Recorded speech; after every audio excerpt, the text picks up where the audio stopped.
Hey everybody, it's me. I'm back. I survived my vaccine booster. It was actually a pretty mild ride. I got the House of M third dose on Monday and was a bit achy that night and kind of tail end of a cold achy the next day. And so today is the third day, or is the second day since, and I feel basically fine.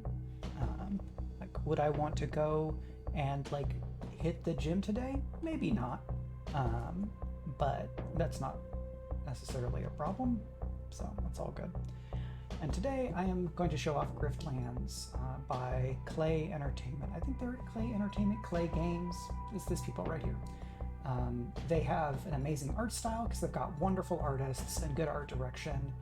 And I really enjoyed their game Invisible Ink from a few years back, which was a favorite of Austin Walker, formerly EIC of Waypoint. And this was in early access for, I don't know, a year and more, and I played a fair bit in early access with not, actually, the main character that I played is not on the screen right now. The first protagonist that you can play is somebody different.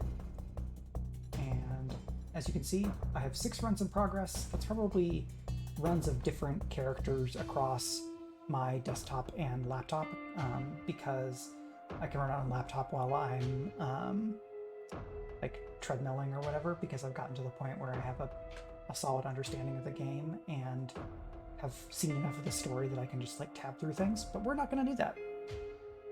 I'm going to highlight the story stuff because I think it's really good, and Griftlands is a game that deserves some more consideration. I think a trick with early access games is that people talk about them when they hit early access in the first few weeks after they are available, and then a lot of people either skip the rest of that early access process, or they see it's an early access and they don't want to look at it until it's hit 1.0. And then this game hit 1.0, I think, sometime earlier this year. And I came back to it to play a little bit, but so much of what I played was in that early access period. And so I want to come back and see kind of the ending and what else has changed. And that seemed like a good opportunity. Plus, when I put it on the poll that was out on Twitter today, it kind of surged from behind to pull ahead. And so I'm hoping that means that there's some of y'all out there who are interested in seeing it. So this also has a daily challenge mode like Fights in Tight Spaces, which is what I was going to do if you were going to play that game. But instead, I think it makes sense to start a new run. So this character, Sal Ikderek, is the first person that you could play, and you can see I have 51% of her overall stuff unlocked. And then you've got Rook the Spy and Smith the Wastrel. And I've played the least of Smith because you can see I have 0% unlocked there.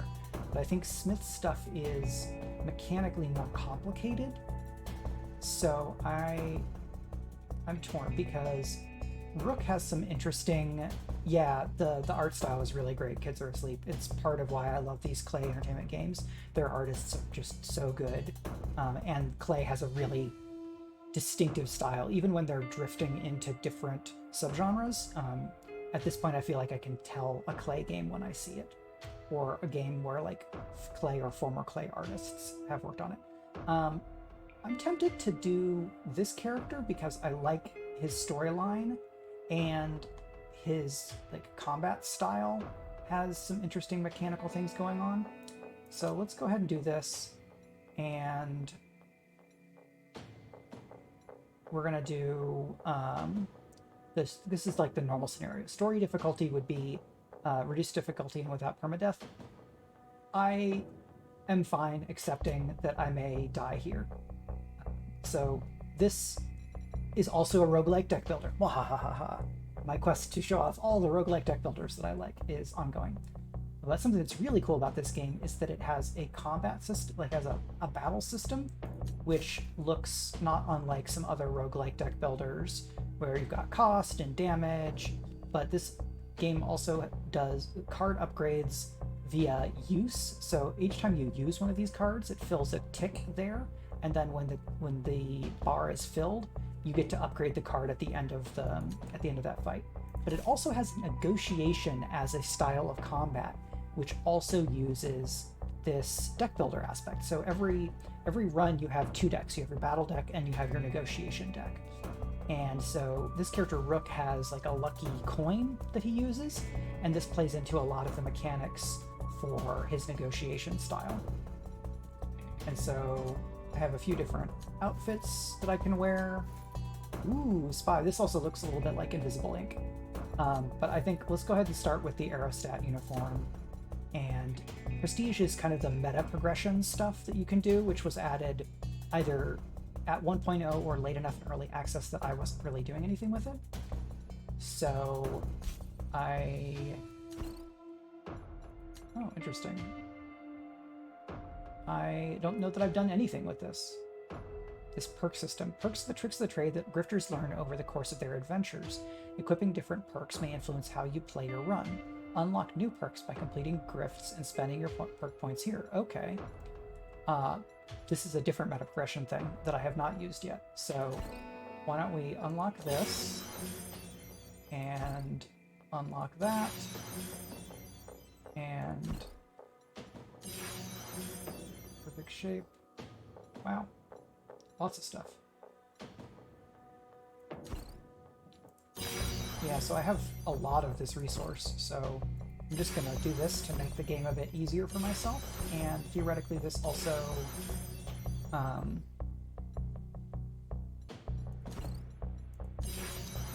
this will mean that, well, it's just, I'm less likely to kind of bomb out playing this game because I will have all these upgrades.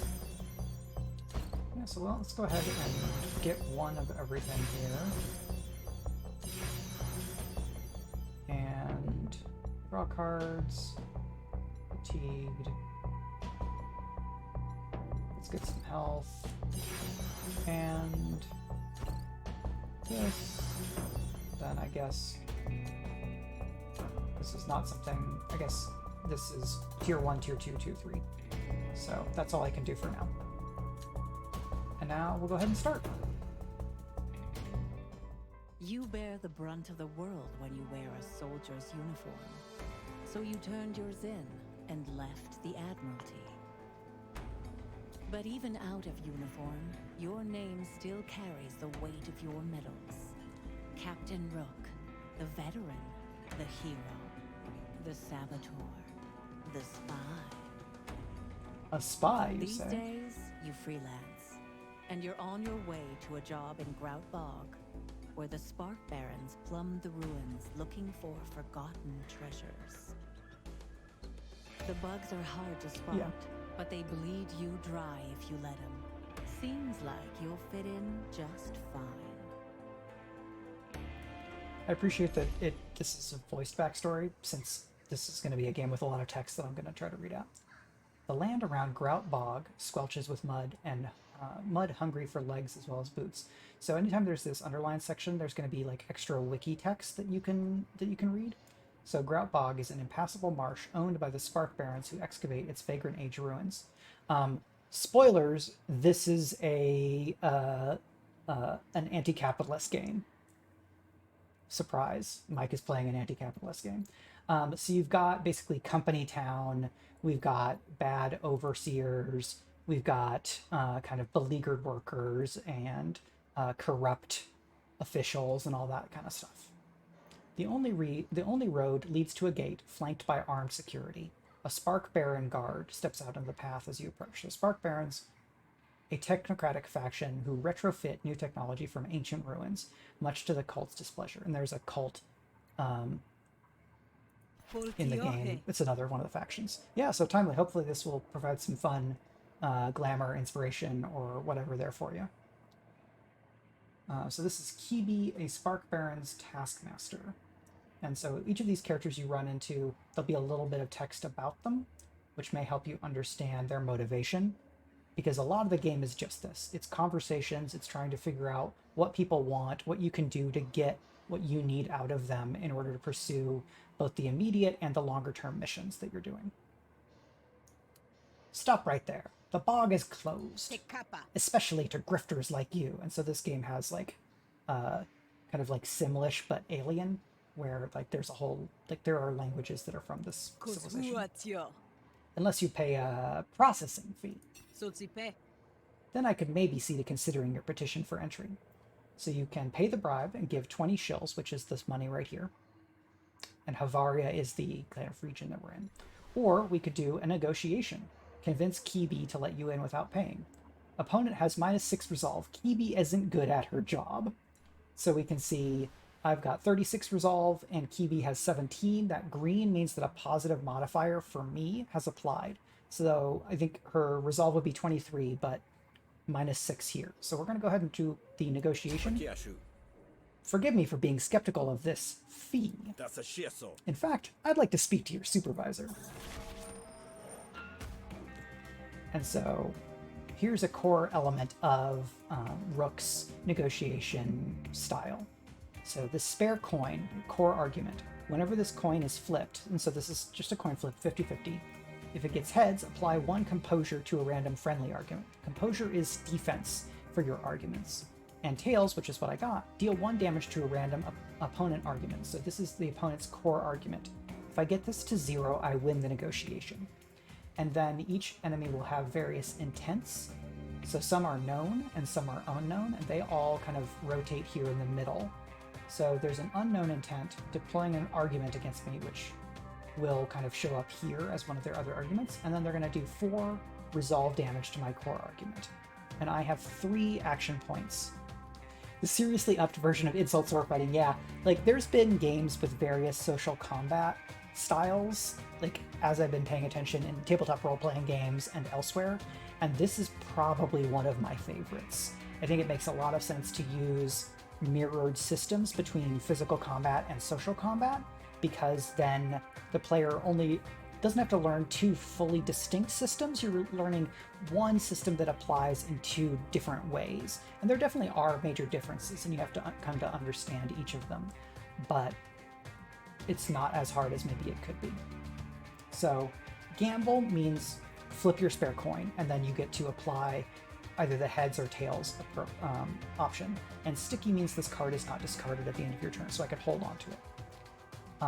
This gets bonus damage because the coin is currently tails.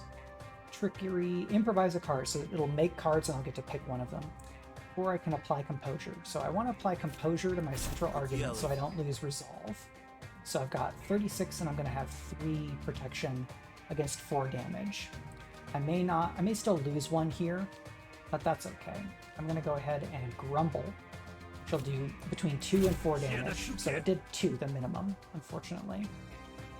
And I'm going to improvise a card. So now these cards are my options for choosing between them. I can gain a bonus action next turn, which is like those cards that give momentum in future turns. Prepare a card is choose a card in your hand and move it to the prepared leftmost position. And there are going to be times when, you know, so in here, bank, give your currently prepared card plus 2 bonus damage until the end of this turn and expend. So if I had more actions left, I could take bank, and then if I had both of these, I could shifty to move pleasantries to prepared, and then bank to give it bonus damage, but I don't have the actions to do that. So I think instead I'm going to do a carryover, where I get a bonus action next turn. This has expend, which means that card gets used once and then it's gone. And I could do call it again, and you'll see that the heads option is add a composure to a friendly argument. So I'm going to go ahead and do that. And cool, it landed on heads, so I got a composure, and now I'm not going to take any resolve damage. But then this new argument is going to show up. There's some other stuff that we'll see. I'll kind of unfold things over time, so it's not kind of as overwhelming. So they do the damage, but I have composure. And they did something to steal a card. Interesting. So, what is this? Appropriated. When this argument is destroyed, all cards are returned to Rook's hand. Rook gains 2 vulnerability. So they stole this, the call it card, and when I get rid of this, I'm going to take vulnerability, which means I'm going to take more composure damage, more resolve damage, which is a bummer. And I've got So it says appropriator. At the start of Kiwi's turn, steal 1 card from Rook and hold it hostage, like this. And they've got the argument all business. Kiwi gains 1 composure for each hostility card you draw. Hostility are the cards with red backgrounds, and then these are diplomacy cards. So there's 2 major styles of negotiation: diplomacy and what is this? Hostility.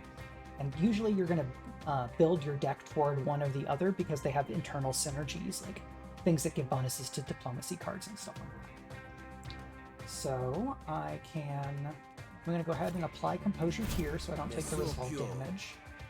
And then if I do more damage than this has, the rest of the damage will spill over to the core argument. So I'm going to do pleasantries here. And so that call it card will come back, as you can see. But now I have vulnerability. All resolve loss increased by 1, but it deteriorates by 1 stack per turn. And I'm going to go ahead and call it. So I did some damage, and then I can do it again, and I might gain composure. Yep, because I got heads this time. And because I have heads showing, this diplomacy is going to do max damage.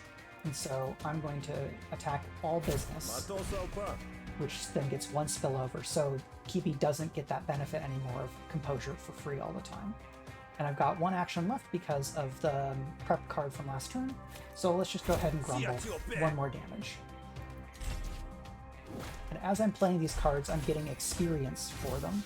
Like you can see here, Pleasantries has 1 out of 8 build. So now Pleasantries has been stolen right there because of Appropriator. And this Call It has 2.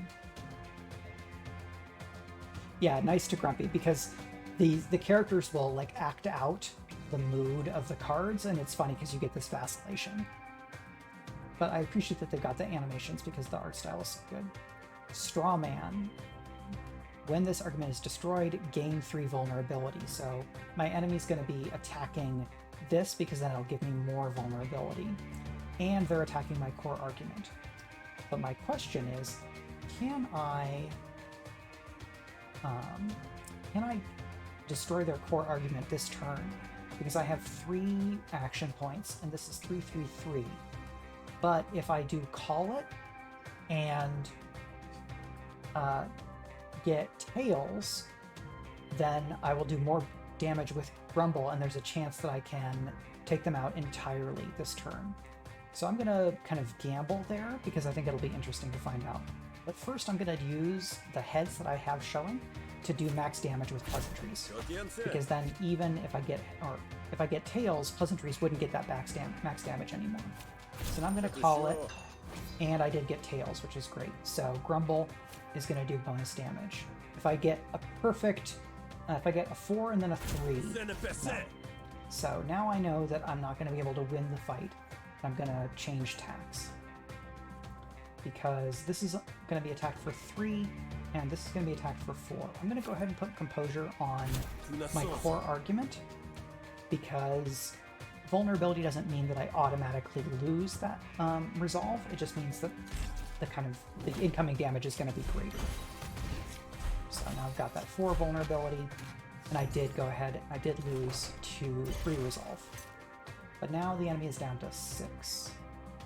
But what I drew was mostly composure cards. So I'm gonna use a trickery, and here's another core mechanic.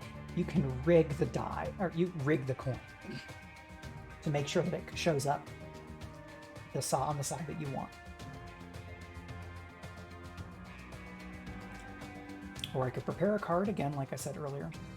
Yes, the resolve loss is maintained across battles, but an interesting thing, if you win a combat, you'll regain resolve. So you're incentivized to not just only ever do negotiation or only ever do combat, because they can benefit each other. Yeah, it's really cool. So I could get bonus action next turn again, or rig. Do I need to rig? I think instead I'm going to do carryover again. Because I can just turtle up and get 6 composure, and then gamble. And that gave me the attack, so that I get that card back. Yeah, and I think if I had more stuff in my hand, where the kind of having a specific result would be synergistic, I'd probably go for that. But this turn I will be pretty much okay. Then they're gonna steal a card. But now the enemy's at 6, and look at this, I've got Grumble will do 2 to 4. So let's go ahead and do that. 3. There's a decent chance that I can finish this, so I'm gonna call it and try to get heads, because now these do max, and I know that I can. I know that I have lethal effectively in card game turns. So I'm going to go ahead and just finich the fight. And I'm using the pleasantries that has more XP because I want to try to rush to getting upgrades. So now, like many deck builders, I have the chance to draft a card into my negotiation deck. So this card cannot be played. It says unplayable. But if you discard this card, and when it says discard this card, I don't believe you can just do the discard on its own. You have to discard that card using something else. That's been my recollection of how this game works. Now, Gamble, if on a Tails, deal 2 damage to all opponents' arguments. So Slugstorm is these little slugs here, and that would push me toward kind of more hostility, or Clear Head. So for 1, you can rig 2 coin flips as being heads, then prepare a card. You kind of put it into that prep fashion. I often do Diplomacy, so I'm going to try seeing what a slightly more hostility-oriented deck is going to look like. It'll be interesting. How's your day going? Not well. I just lost a battle, lol. Yeah, basically, that's Kiwi's day. Well, do you want to get your superiors involved? Ah, they just double the fee. And so... But fine, Grifter, have it your way. But you better have some work papers, else the only thing I'm authorized to do to give you is a kick in the seat. Now I can ask about, and then this shows that there's extra options. I've been on the road a long time. Let me rest those old bones a minute while I get my bearings, You have 5 minutes. We have a strict no loitering policy. And then I can ask about various things. So I'm going to ask about the laborers. And what about the laborers, then? I've heard whispers of some worker rebellions rising up in the bread fields. So, basically, we've got a nasty version of sharecropping. Relatively mild and fertile area of Bavaria south of Murder Bay, rigorously controlled by the Admiralty. Farmers there are indentured to Deltree and must hand over the bulk of their produce in exchange for rations. Yeah, Murder Bay. Some of the names in here are amazing. Yeah, it's a rot, that is. A real sickness. And it's spread to Grout Bog. Half the workers are a sneeze away from open revolt. You don't need folks like you coming in and stirring up trouble. Then who should I avoid? That's the problem. They keep their cards close, wily-like. The leader could even be a foreman, for all we know. And I could do a lot more of these, but I think we're going to find some of this stuff through play. But I do have papers. No need for hostilities, friend. I'm here by invitation. See for yourself, if you'd like. You pull the signed work visa from an oilskin wallet you carry for such purposes. Looks legit. Who exactly are you meant to report to? So, sometimes when you have these choices here, you're going to get a card. You get to add a card to your deck. So... I've played this scenario before, and so I know a little bit what I'm going to do. So I'm going to say, you're here to work security. Do I look like a common laborer to you? I'm reporting to Lelin Philemo directly. Philemo? No way someone like you. Her eyes glance down at your work visa again, and this time she reads the fine print. I mean, of course you are, sir. So, Rook was in this war. We better hurry this along. Philemo doesn't like to be kept waiting, so I get blacklist in my deck. I gotta search you. Still gotta search you though. You got anything to declare? And now I get to basically pick a free bonus. You rummage through your backpack, showing Kiwi the contents. You've only got one thing worth declaring though. So I could upgrade a battle card, add a battle graft slot. So these are battle grafts. These are upgrades that you can get, or add a negotiation graft slot. I'm going to upgrade a battle card because we just did the negotiation, And I think it's good to maintain at least a little bit of a balance between what you're upgrading. That's allowed as per the terms of your visa. So I can upgrade one of these cards. And so you can upgrade, like, this is a kind of the basic cards. But I tend to want to upgrade some of these special cards because they tend to be combo oriented.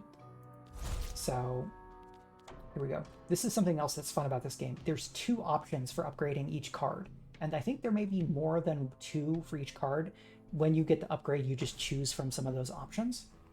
And that gives a lot of specialization and variation in what the deck, what your decks can do. So Hair Trigger can become Boosted Trigger, where for spending 1 charge, it deals 6 bonus damage, which is great. Or you could spend up to 2 charge and deal 3 bonus damage per charge spent. So this is... Why would I want... Because this maxes at 6 and this maxes at 6, but I only have to spend 1 here and I have to spend 2 here. Sometimes you do want to get rid of charge, and I think maybe that's what this one is supposed to be for. But let's go ahead and take Boosted Trigger. And I could ask more about Philemo, but we're about to go see them. So am I free to go? Yeah, whatever. Thank you, officer. It's been a pleasure. But don't try anything funny in here. You go through the gate, but you feel like Kiwi will miss you when you're gone. And you see there's a robot person right there. So this is the kind of world map for this scenario. And this is Kalandra, who's a labor leader. This is Philemo, who I said I was working for. And then there's going to be other events and stuff that pop up around here. So we've got this kind of company town. I don't know that this is where people are farming. I guess maybe it is, because this whole world is not in a great place. So, and here's where I am.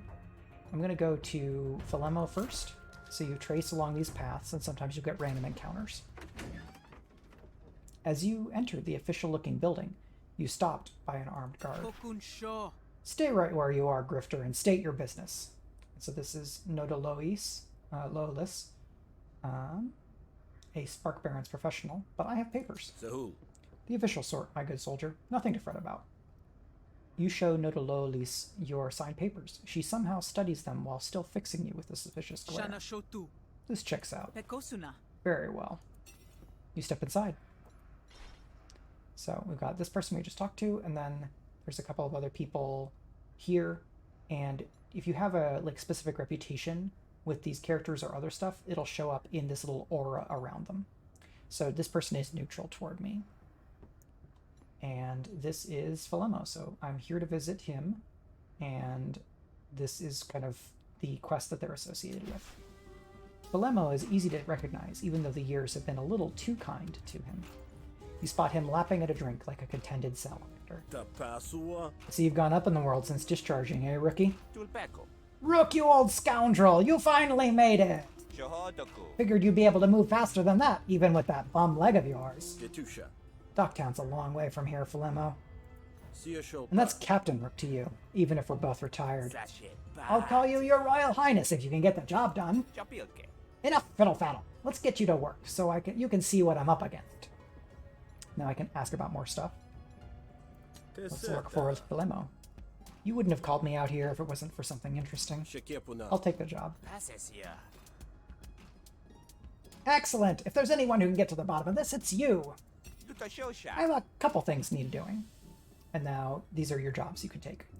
So this is a difficulty 1 battle and negotiation challenge. It tells you what you get for it. Those are the rewards. And if you get a card reward, it'll tend to give you a preview of the card, which is great. Or we can do Wild Pack of Baron Dogs. So this is only combat, and it would let us remove a card. Removing basic cards from your deck can be good. I don't know that that's as useful this early, because I only have the basic cards and I'm not sure exactly which types I want to get rid of, because I just only upgraded that one. Now I can get a Gristly Trophy and some shills, and this one is 80 shills. So this was worth more money. This one is both combat and negotiation. So Frash is being held ransom by the Rise. Philemo wants you to get Frash out by whatever means necessary. Or a pack of auto dogs has malfunctioned and is terrorizing the bog. Now, if I remember correctly, there might be a chance for me to get a auto dog pet if I do this one. So I'm actually going to not take the one that I thought I wanted to, because I want to see if I can get I can get a robo puppy. The executives keep wondering when we'll come up with another automech, you know, our most successful enterprise, and it was brought to us by a laborer. No small wonder, labor without the labor disputes, as it were. Please, they're virtually useless without a handler. Brainless automatons. You mean the people? I think you mean the people. To keep the directors happy, we came up with the dogs, but they have the unfortunate habit of going feral. And wouldn't you guess, the blasted things know the bog better than anyone living. We have reports there's a whole colony loose, preying on wayward laborers. Bad for morale. Not to mention attendance, I should say. Indeed. Well, I'm sure you know what I'm asking. So, I will take the job. We know the last place they made their presence felt among the laborers. You should be able to track the pack from there. Must have been violent, even if you're using euphemisms, old chap. The less said about that, the better. Oh, but when you destroy the chassis, be sure to salvage the core. We can run a diagnostic, and likely as not repair the model. So, we've got our mission here.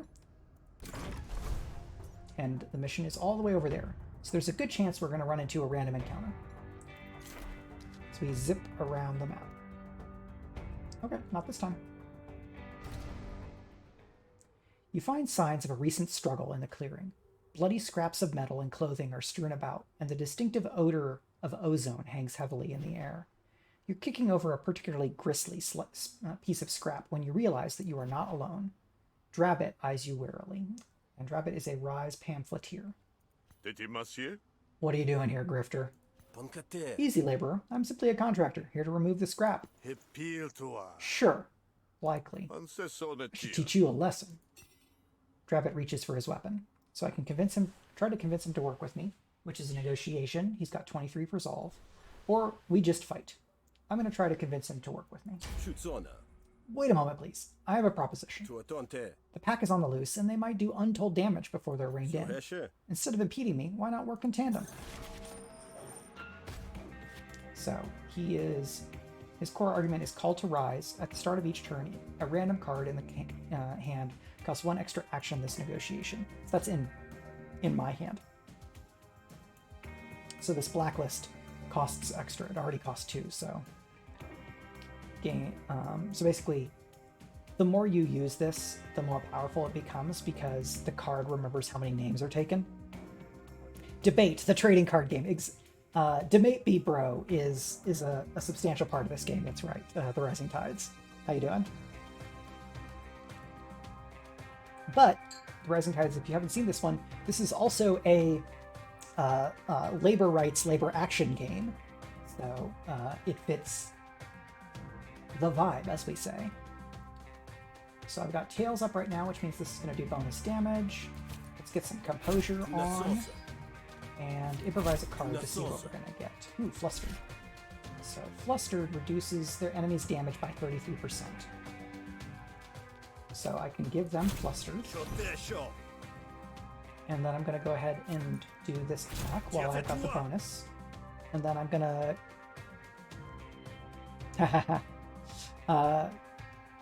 always miss someone else's stream. Well, I'm very glad you can make it today, and thank you for voting for this game. It's fun, and it's been on my want to stream list for a while. This morning I was just equally filled with the desire to just do a bunch of different things, so it was nice to be able to kind of test the waters and see what people were into. So now they've got a brainwash argument. Insert 1 propaganda card into Rook's draw pile at the beginning of Drabbit's turn. So if I don't get rid of this, my deck is going to get clogged up with these cards that Drabbit is giving me. Because this is Tails, I can play Slugstorm. Okay, so this gambles, so it will flip the coin again, and then only if I get Tails will it do the damage. So this would be a great time to have a rig, because then I could control what's going to happen. So let's go ahead and gamble, see what happens. So we don't get the bonus. We don't get the damage from Slugstorm, but we do get the bonus of the flip, so we get the Composure here. So I can add composure again, and now I have one left. I don't need more composure, so we're going to go ahead and attack that. That was 3, so 2 spills over to the core argument. So 4 coming in, I had 4 composure, everything is fine. And so trickery is the one that got more expensive. So now it costs 2 to improvise, which is probably more than I want. So again, composure. And because this is heads, now I'm going to go ahead and use pleasantries before I do my card flip, because it might come up as tails, and then I wouldn't have the bonus damage anymore. I tend to want to flip the coin as much as I can, at least until I've built my deck toward favoring heads or favoring tails, because either way, you do get some benefit. Yeah, grimaces when you hit him with pleasantries, exactly. He does not seem to want to be convinced. I'm not going to say you're wrong, but you're wrong. So now he has Sympathizer, which gives him 2 actions, which means I think he's going to have all these extra things. So I want him to not have bonus actions. And Gamble costs 1 extra, which I don't like. So we're going to go ahead and Grumble and hope to get 2 damage. Great. So that removes those bonus actions. Oh, it was bonus actions for me! That's great! Because now I can use the Blacklist. And I can get some composure. So it looks like I'm going to lose 1 here, but the enemy's down to 8.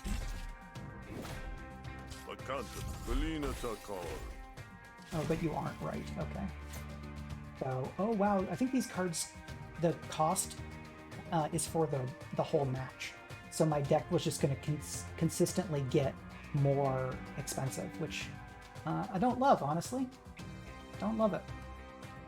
But I can, let's see, so I could do 3 damage here with pleasantries, or do 1 plus 2 there, and then get some composure. So I think that's what I'm going to do. I'm going to try to basically keep his arguments from spreading. But I do need to hurry it up. I can't wait too long in this match because everything is just going to get more expensive. And my deck is going to get more sluggish because I won't have the actions to be able to do everything I need to. And now their impatience is activating. So drop its intents and arguments to play with +1 damage. This is kind of this type of mechanic is so that you don't just kind of play the game out where you can get more XP for your cards. There are incentives that say you want to finish this more rapidly. So now I'm going to try to get to, well, let's do pleasantries first. Because then if I gamble and I end up at tails, I'm going to have this bonus damage. Yeah, it forces you to not grind, exactly. So that did it.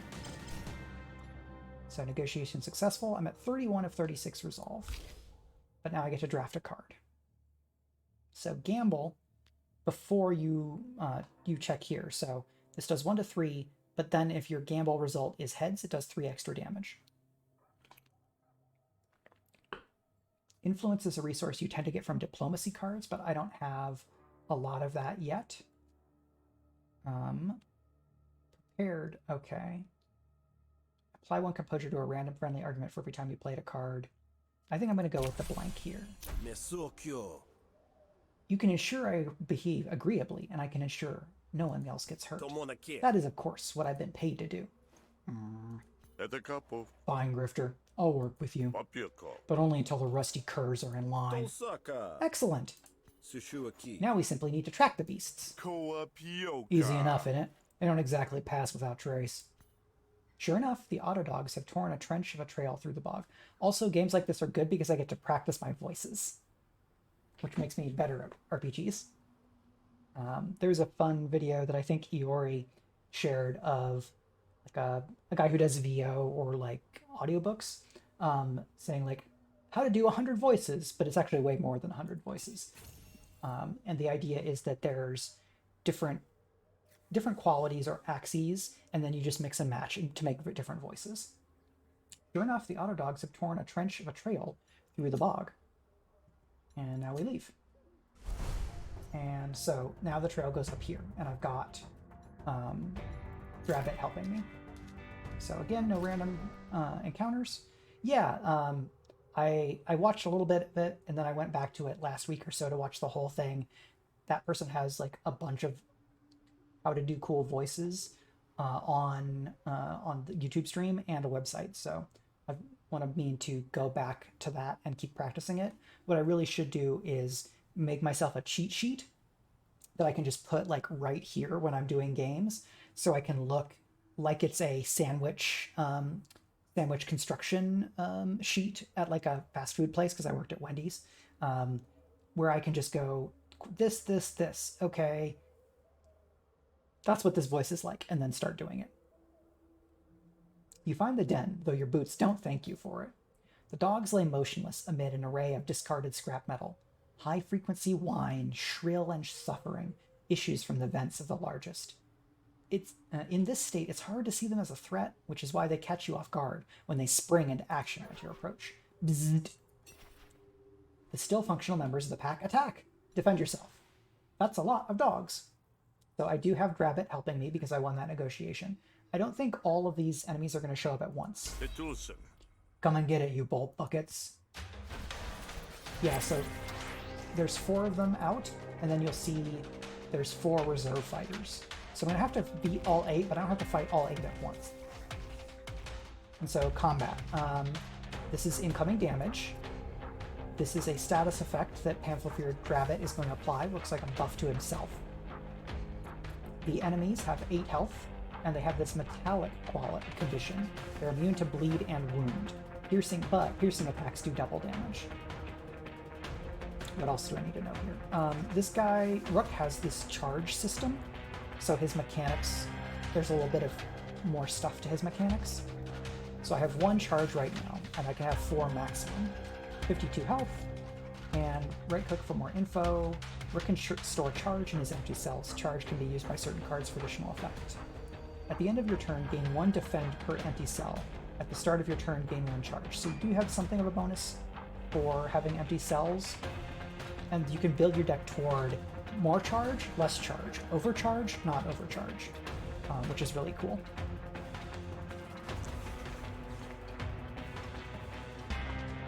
So I can just spend that 1 charge and take one of these enemies off the board immediately. I'm going to do that, so that now there's fewer attacks incoming. And that was an attack on me, which is great. So I can gain 2 charge and 2 defense, and then I'm going to gain 2 more charge, right? At the end of your turn, gain 1 defend per empty cell, so I will go up to 4 defend. So I don't need that. Now I can improvise a card.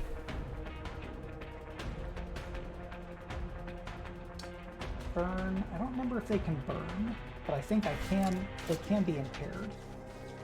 I can do burn. Okay, great. So I can spend 1 of these charges, which means I'll get more defense. And I'm going to apply an impair to this one. Let's see what impair does. Attacks by this target are reduced by 33%. So it doesn't end up doing a big difference here, because I think this was 3 damage anyway.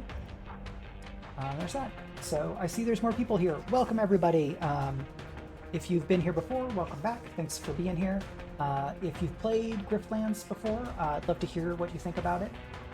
If you voted on Twitter this morning to say what game you'd like to see me play, I'd be interested to hear that as well. This is twitch.tv/TurboTango. I'm Mike, aka Turbo. If you're finding me through other means, then already knowing who I am. So I've used up all my actions. I'm going to get 3 defense for this bit. We're going to see what his buff is. There's my 5. His buff was to give himself defense. So his attack animations are very good. And let's see. Now Grabbit has a wound. Attacks inflict 1 bonus damage on this target. That's why he's going to take 5 each turn. And I've got 8 incoming. But I can look, if I mouse over an enemy, I see who they're attacking. So if I get rid of this enemy, I'm not going to be taking that damage, right? Because that's how combat games work. So I can just do a kick, which will be 8 damage. Cool, now I'm taking much less damage. And let's see, I'm attacking? Okay, you don't get to act yet. And so I would be taking 4 damage here. So I can defend or attack. I'm going to go ahead and defend. I could also defend my ally, and sometimes I really want to do that because I want to keep them alive. But for now, I'm just going to defend myself, and then I'm going to get 2 more defense from this kind of charge mechanic. Now this enemy is defective. The next attack on this fighter deals double damage and removes 1 defect. Cool. And now I've got a wound, but it looks like that wound reduces by 1. But something happened, and now there's a grout knuckle. An action on the surface has disturbed the bog and caused a burr to emerge. This burr will return to the bog in 4 turns. This is really cool. One of the many things that's interesting about this game is that different areas will surface kind of environmental enemies that help you or hurt you depending on how things go and which area you're in. So this has counter. It deals 8 damage back to the enemy when hit. I don't know that any of them are attacking the burr. It's still gonna do some damage, which is great. So I could spend a charge to get rid of an enemy entirely. Let's do that. And now there's only 1 more enemy in reserve. This one has 4, this one has 6. But it's gonna take enough damage to be removed. However, I've got 6 incoming. I'm only gonna gain 2 defense. So let's do that. I'll go up to 5.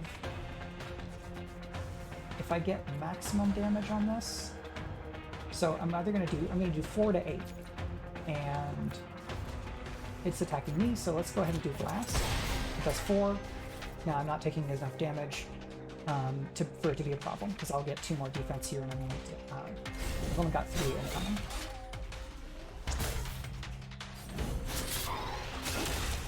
I like their charge up in that animation. It's good. So this enemy has 1, and Grout Bog has just moved. Oh, there's also a Spark Mine here.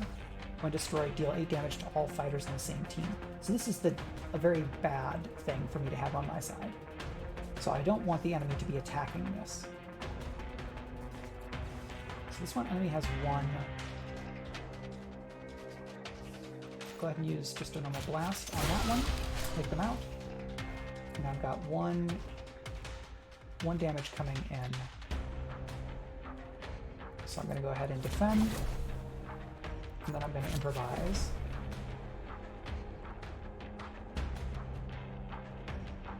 Concentration increases minimum damage. Yeah, sure. So I'm going to do this and gain concentration. So my defense goes up, and allies attack.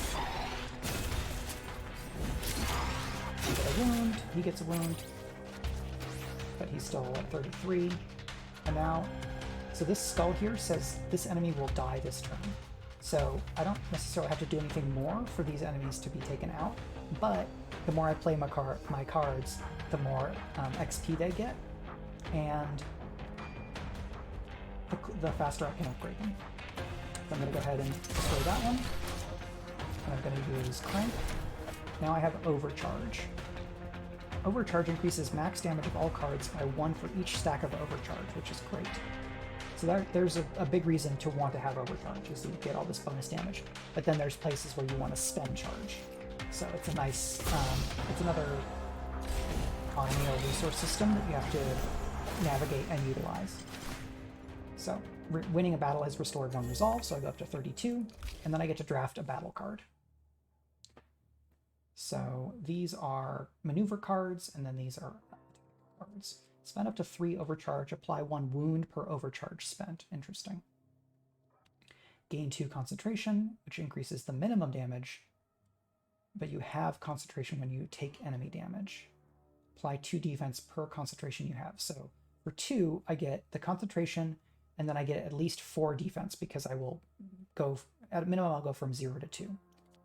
Or draw 2 cards, gain concentration equal to their combined cost. And I get to keep those cards. Right? I think I do. I'm going to go ahead and take advantage because that seems really interesting, and card draw is super powerful in this game. You collect the Autodog cores as Drabbit watches. When you're done, he speaks up with a voice that suggests this was his plan all along. Thank you for your help, Grifter, but the Rise needs these cores. Hand them over and your faith won't go unnoticed. So, I can give him all the cores and he'll like me. I can offer to give up half the cores, which takes a negotiation, or I can fight him to try to keep all the cores. So I'm going to try to do a negotiation again, because I don't want Belamo to dislike me because I came back with no cores, but I think it's also understandable that he get to keep some because he did fighting. I need to have something to show the barons. How about I give him half the cores, eh? I give you half the cores. Then we both have something to show for ourselves.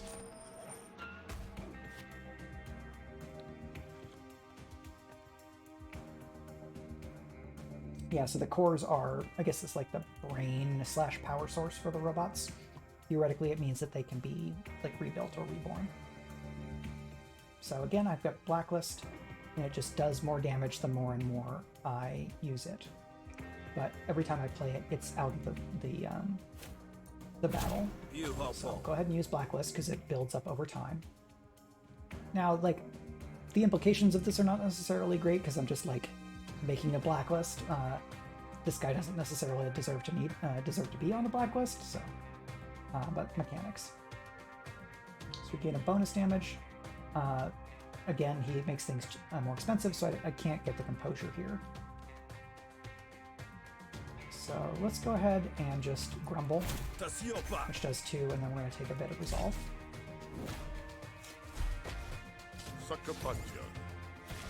Only the rise can keep us safe.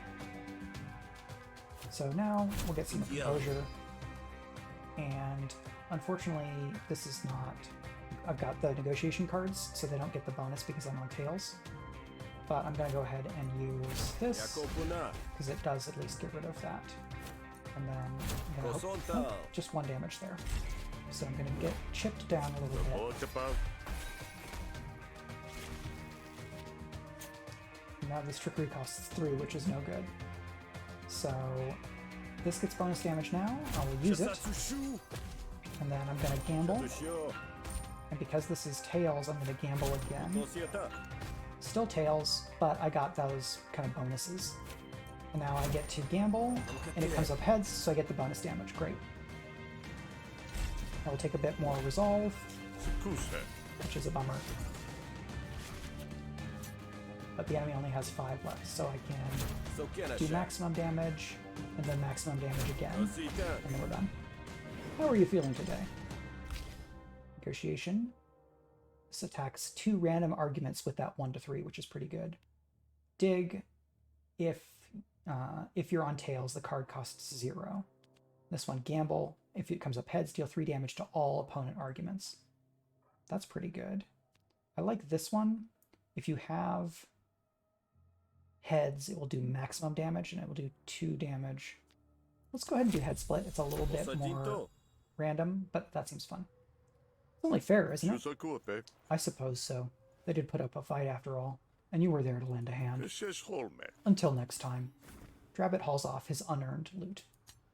I mean, he earned some of it. And now I can go back and tell Filemo the pack has been dealt with. So this says, this is why I'm here to visit, about this mission. You've returned! Convinced Filemo that half the cores were lost. Normally I'm the one dodging dogs. It was a nice change of pace to be the one doing the tracking. Here are the pack's cores, as promised. So few? About that. And now we see if I can convince him. So he's going to steal cards from me. And what do I want to do? So let's do a bit of defense. And then let's go ahead and use our Blacklist, which will keep on scaling in damage. So we take 1, and then he steals a grumble. And he's got this all business. So we're on tails, so I'm going to go ahead and do that. And we're still on tails, so I'm going to get bonus damage and peel that back to here. Now, I don't have anything else that will give me composure, but if I gamble, I might gain composure on a heads. Nope.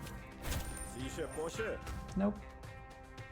And I'm going to go ahead and use this because I will get the gamble bonus regardless. And I do get the extra attack. but I'm going to lose a lot of composure. And he takes blank. So 11. You've got Scruple. When destroyed, Philemo loses half of their resolve. So I want to go after this immediately. Let's gamble, see if we can get to heads. Great, now all these do max damage. Go there. Lose a bunch of life. I've got enough, I've got lethal, so I'm going to go ahead and do that because I took a lot of composure damage already. And they're doing a bunch of stuff that will give me, like, it will be very hard for me to try to defend this, so I'm just going to go for the win. So I get to upgrade my Grumble, which is one of my negotiation cards. So it can become Visionary Grumble, well, I'll draw a card, or it becomes Speculative Grumble, where I gamble before the result. I like Visionary Grumble more. Card draw is great. Because I've got these gambling cards that are free, and if I can do more things that will make some of my cards free, it's going to become really powerful. Yeah, draw, not gamble. And we get to draft an extra card. Rig 2 tails, and then improvise a hostility card from your draw pile with a snail hunt. Dead Draw says, draw 2 cards, then gamble. On a heads, those cards cost 1 less until played. Interesting, so that's draw and could make cards cheaper. And I don't have anything that rigs for heads yet. I could get this that rigs for tails. Discard a card and gain 1 dominance. There are other things where you want to discard cards, but I don't have any of those just yet. So let's go ahead and take Snail Hunt because a snail deck seems very funny. The poor things were so badly damaged that a puff of air could have disintegrated them. Once I realized, I adjusted my tactics, but this is all I was able to recover. A pity. They're expensive to replace. Oh well, at least you reacted in the moment, hmm? That's what I like about you, Rook. You always think on your toes. You get paid 80 shills. And Philemo likes you. And we get to remove a card. So I'm going to remove a negotiation card. Which of these cards has the least... yeah, shills is very funny. The least XP. So I could remove this one and make it more likely to get XP faster for my other rationales, but they're my only real defense cards so far, which means I'm less inclined to try to do that. Let's get rid of this pleasantries. Got the least XP, I've got other things that do, other diplomacy cards that do attack. And now I get another opportunity. Alright, I have another job for you. So I can get Food Fight, which is just negotiation. And I'll get a reward bonus plus 25% because Philemo likes me. Or I'll play a no work, which would restore health or resolve. Restoring resolve would be pretty great. It'll probably cost me some health. Let's go ahead and do I'll play a no work. My people tell me that Gura, a laborer, has been shirking responsibility. He's been given demerits, but it's clear he's angling for us to cancel his contract. I've seen this voluntary termination technique before. It can't be permitted. Seems the simple solution is to just give Gura what he wants, no? That's rather naive of you, Rook. This is clearly a ploy by the Rise, testing our authority. So the Rise is this workers group. So what I'd like you to do is remind Gura of his place. Contracts are meant to be kept. See to it that he gets a punishment he can't ignore. So, ideologically, I'm not about this, but Rook has a long game. You know, this Gura might surprise you with his resilience. Well, certainly. If I thought this would put Gura out of commission, then I'd simply ask you to kill him. Your hand was always well weighted, though. I think you'll see it through. My sources tell you can expect to find Gura drinking. Typical. Well, no more futzing about. Have at it, Captain. Oh, and I suppose you'll be wanting to requisition some supplies. I'm afraid that's not on the table, friend. You're a contractor, after all. Try the bartender over the last stand. It's an unsavory sort of place, and it'll serve unsavory sorts like you. Yeah, he wants me to crack down on a worker because the worker wants out of his contract. Now, what I'm going to reveal at the end of the day is that Rook is working with Philemo as a cover operation because he's working alongside somebody else. So I'm going to go here, and then I'm going to see if there's a way that I can approach this that isn't so loathsome. If the strain in his brow is anything to go by, Gura might be open to a new line of work. Day to you. Detusha. Heard you've been shirking your responsibilities, laborer. says he. You a bounty hunter or something? I ain't no truant. I still show up to every shift. Besides, if the barons don't like the work I put in, they can just fire me. That's the power they got in it. I gotta serve my contract hesh and high water, but they can do whatever they want. I mean, accurate. That sounds like businesses. So, I could try to intimidate and let him off with a warning where he won't like me, but he will probably dislike me more if I beat the crap out of him. So let's see what we can do. I'm supposed to give you a motivational beating. If you act sufficiently scared, we can skip to just improving our work output, yes? So, this is an intimidation. And this is... this enemy is going to gain 2 composure whenever Rook creates a new argument, because he's defensive. So, let's go ahead and gamble, try to get to heads. Great. So now we have all this bonus. I'm going to do max damage. So, a couple of pleasantries, and some composure. I'm on your side here. Are you done yet? So, this is irritable. Gain 1 stack whenever a card is played. At 10 stacks, Rook is dealt 5 resolve damage and this argument is removed. So I want to get rid of this before too long. And at the end of my turn, I will incept 2 Intimidated, which are going to go on this enemy. Alright, so we're going to rig 2, and then improvise a hostility card. So we have 2 Tails rigged, which means I can play Slugstorm. Hey look, it's Tails!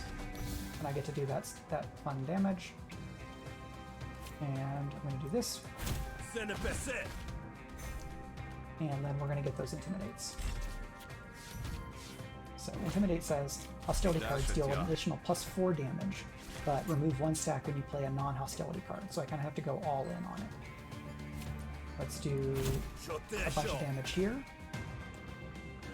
And let's protect our resolve. And now we have Negotiation Flourish.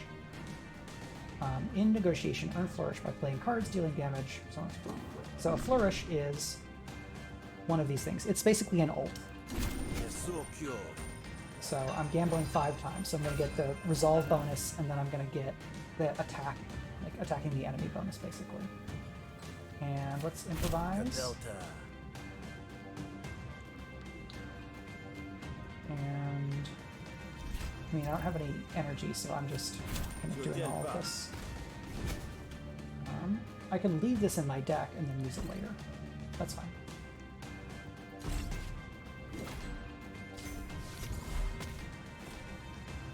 And they've got Bone Tired. When destroyed, Gura loses 6 resolve. But so I could do basically for 2 I can win versus for 3. And we'll go. Let's go ahead and get the XP that we can. Draw cards in case we get anything that's free. And then see if we can finish it. That's 3. It does the thing. So we're going to pick a card. Spend all influence, gamble that many times. Interesting. So if heads gain an influence, I'm going to do a little bit of a balance because I've found there are times when being all in or on hostility or diplomacy is actually bad. Replenish, what's that? When this card is drawn, draw another card. Well, that's very nice. And this one is sticky. Oh, they're both sticky. Set the coin. Yeah, let's have some more control over what the coin does. The fact of the matter is, the barons have been doing this for a long time. They'd rather break you than terminate your contract. Does that sound like an agreeable arrangement to you? So Rook has a coin, and the coin that he has right now says, if you get tails, add 1 composure to your core argument. If you get heads, add 1 composure to your core argument. If you get tails, do 1 composure damage to the to an enemy's core argument, I think. But you can go to the bar and trade coins with someone, which will change the mechanical result of heads or tails, which is an interesting other form of customization. No, they'd really do that, right? I'm afraid so. Okay, I get the picture. I'll work harder from now on, I promise. Shutsona. See to it that you do. Much better than beating the crap out of him. Now I can go back here, or I can go to the bar. I'll go to the bar a little bit later. And go back and claim my reward. Hey! Get paid. Shisa. I spoke to the target and... Spoke to? You were supposed to punish, not coddle. Sushua Ki. Come, Philimo. You know how I work. If it gets the results you desire, I prefer you if you didn't micromanage. The problem here is a miscommunication. I wanted Gura terrified. Next time, remember the objective. I think we scared him a bit. We don't need to get back health, so we can get back resolve. Now, Rook, you know damn well I didn't call you all the way out here just to rough up some organizers. I have my own enforcers for that. I need your particular skills. Talho. Yeah, the mechanical innovations in this card game are something that I'd be really interested to see other games build on or draw from. Because there's just so much stuff that you can do in a digital card game that is really hard to track in a analog card game. So I ditto the Rising Tides. I thought you might. You want to discuss that here? No. Now that you mention it, I rather don't. That watering hole I mentioned earlier. It's a good place to have a quiet conversation. Meet me there after sunset, yes? Then we'll discuss more.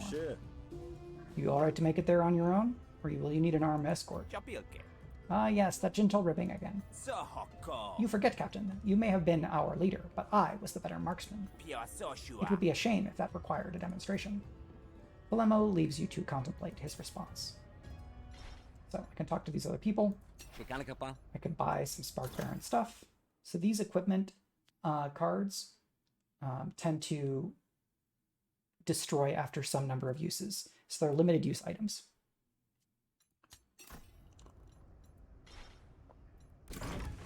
Done with that. So now we're farther along in the day, and these are anything that shows up in orange, I think, is a limited time opportunity. This opportunity will disappear if you don't seize it. Tide has revealed a path to the peaceful clearing, or there's a cache of healing supplies hidden in the bog. So I'm going to go for Quiet Clearing because I think that's the one where I might get resolve back. You follow the path until you get to the clearing. You take a seat on a soft patch of grass, taking in the soft sounds of critters in the bog. So I can take a short nap for 10 resolve, a long nap for 25 resolve but lose 5 hit points. Or I can meditate, which will increase my max resolve by 5, but I'll lose 15 temporary resolve. I'm going to go ahead. See, so it takes me to 24, but 41. Let's do short nap for now.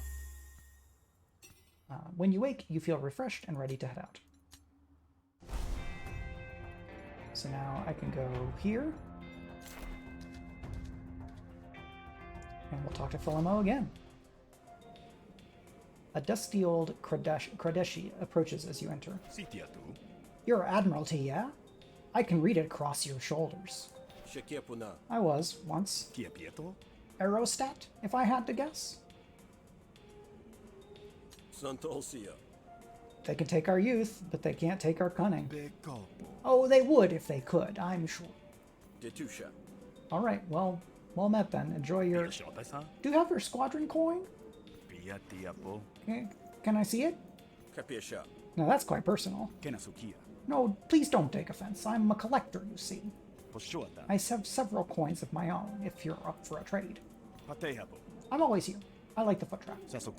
You might decide you might be up for a trade. Just find me. Pengamut backs off and seems content to give you your space. If there's an angle, you can't guess it. So I can change my coin here. So I currently have the spare coin. So instead I could get Marsh coin, where heads applies 2 composure to a random friendly argument, not... So this is just better, right? Random friendly argument. Deal 1 damage to a random opponent argument. Or I can get the mud coin, which is this similar, but the preference trends towards tails, Or I can get the sifting coin, which is about card control. Draw a card, discard a card. So I'm going to go ahead and take mud coin. Ah, yes, this one has a familiar weight. A pleasure to hold it again, for sure. Pangamut studies the coin fondly before sliding it into a lined case. All right. Let me talk to the proprietor. The bar is well known in your network, a quiet speakeasy where folks like you can rest away from prying eyes. The clients keep their head down even as you come in. If they're curious enough to study your face, they're clever enough to hide it. Hello, barkeep. My name is Rook, and I'm simply parched. The bartender inspects you carefully, nods once, and keeps the conversation nice and low. Word was I should expect you. I don't make a habit of helping out no more than I need to. You keep that in mind. Thank you, barkeep. Your warmth and hospitality will keep me going for today. Today, for certain. Hold on. I got something for you. Hebel digs around under the bar, producing a lined case of unlicensed crafts. A gift, my fine friend. We've only just met. You call in good favors. So we get a craft. These are kind of run scale upgrades, but you can replace them. So fully charged is when the 4 charges are all filled. Okay, and temporary power. Power is the thing that says all your attack damage is increased by 1. But it's temporary, so it will be removed at the end of the turn. Whenever you spend your last charge, draw a card. Okay. So if I wanted to keep my charges low, I'd probably want to go for the clicker. If I want to maximize charges, spare magazine will be useful. Or the myelin buffer, which is a negotiation craft, just says gain 6 max resolve. My inclination would be to take this. So for variety, I'm going to go ahead and take a common one. The combat one instead. Very useful. And if I wanted to call in further favors, I got drinks and I got eats. You want anything other than that, you're going to have to talk to the Jakes. So these are a group of laborers. They have a shop set up on the edge of the bog, and the edge of the law, for that matter. But they're a cagey bunch, so you might have to prove yourself worthy of their business. I'm sure you'll figure it out. Well, I appreciate the information. I'm sure we'll speak again soon. So, I guess... so I talked to him again, and now I can wait for full ammo. Let's see what cards I can buy. So these are, again, more items. Let's do that. Nothing for me, barkeep. I'm only here to meet someone. Ain't none of my business, is it? You lean against the bar and watch the crowd as you wait for sunset. So time advances. With the last of the night, Philemo walks through the door. Here we are. Ah, this place brings back memories. I won a lot of money playing cards at this very table. Is that why you brought me here? To play cards? I have something even better in store for you, friend. I want you to infiltrate the Rise. It's time we put an end to this worker rebellion. I see. I'm to find out who's in charge? A member list? I know who's in charge. It's that Prindo Kalandra. I want you to get close to her. Make yourself invaluable. Then we'll take it from there. How am I supposed to do that when I can be seen having a friendly chat with a prominent spark baron? Why? Well, we're only talking and you're very tricky. The taps here loosen tongues, and I have valuable information. That kind of information that would be very valuable to the Rise. Not if the intel isn't good. The intel's very real, I assure you. We'll take a few casualties, but it's a price I'm willing to pay. So I'm to convince them I'm a double agent? You are a double agent. Please, Rook. This is child's play compared to your Admiralty days. Very well.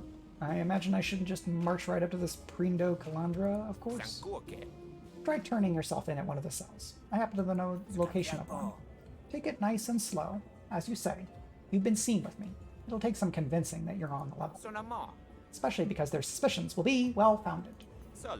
I have no plan for extracting you if things go sour, old friend. So do try not to mess this up.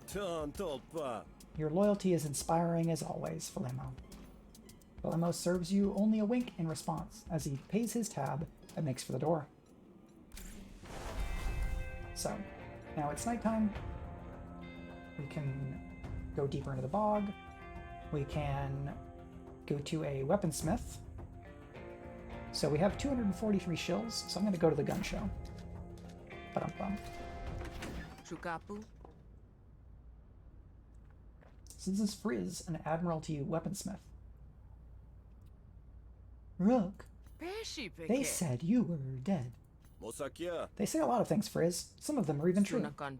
But never the ones you want, am I right?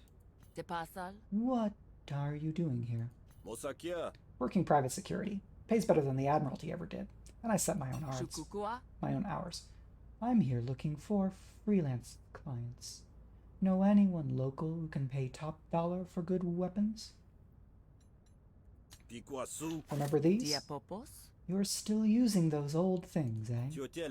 Us old things have to stick together. I'm surprised they're still intact. I was practically a child when I built those. Think you could do better now? Certainly. With the right parts and access to my tools. And about a week. What could you do with 5 minutes and diminished expectations? I could make a couple of adjustments, I suppose. So I can have more charge chambers total. I can reduce the number of charge chambers, or I can just say no thanks. So more charge chambers will mean it's harder to fill my... to get to overcharged. But then I have more charge to play with. Or decrease means that I get less defense from uncharged chambers, but it's easier to fill, and since it's easier to fill, the maximum, like my maximum is lower. Let's see what happens if you increase number of charges. Tell you what, I'll add 1 for free. I can add 2, but it'll cost you.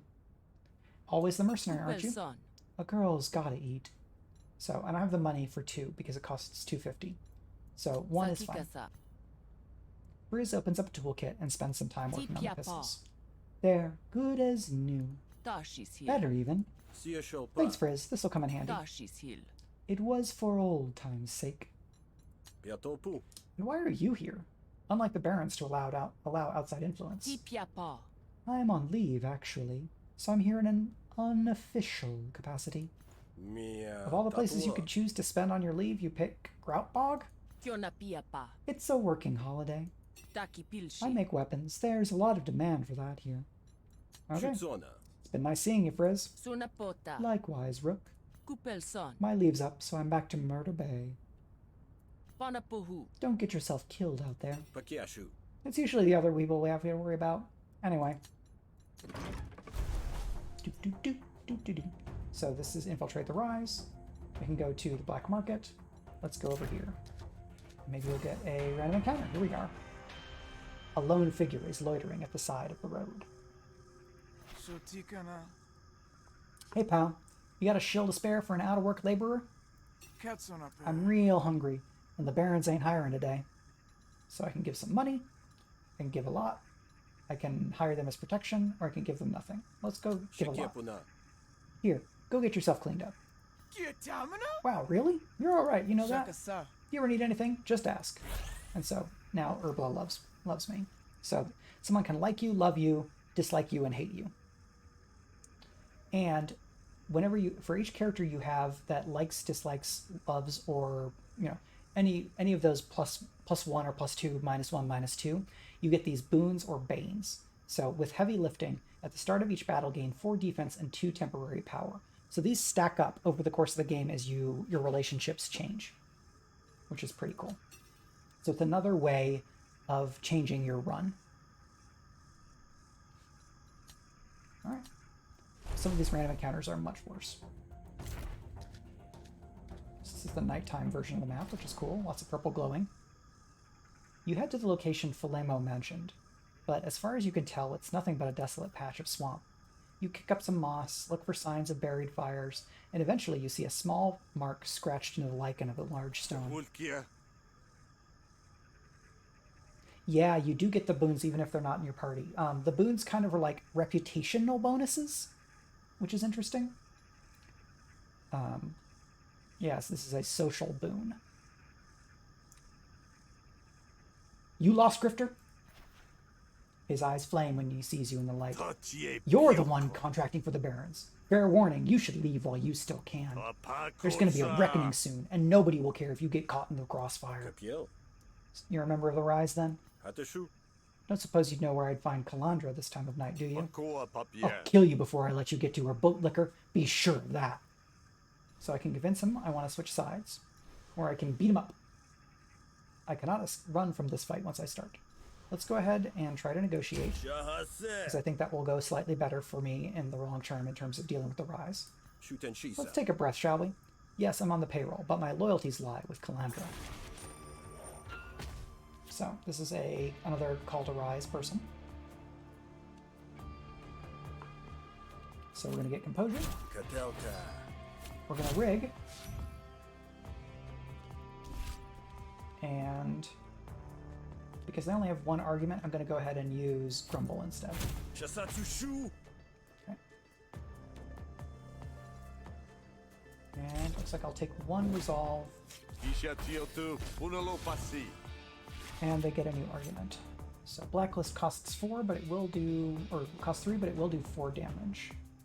I've got 4 incoming. Let's take the rationale. Let's gamble.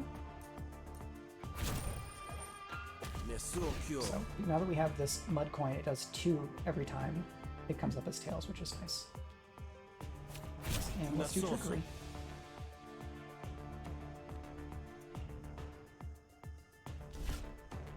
And then we reverse this. Do I get the bonus?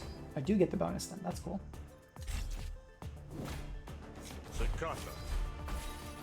And the music in this game is pretty good. I often don't notice it, but I did just then. So 4 incoming. I don't know that I have anything that will keep me from...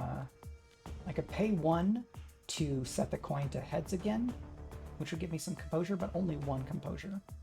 So let's gamble. I should have done that after I played some of these diplomacy cards. But this will let me draw a card. Yep. And now I can do this, which will give me influence. Nope. I guess only if you have the if it was heads. So we'll take some composure damage, but we have worn them down by a lot.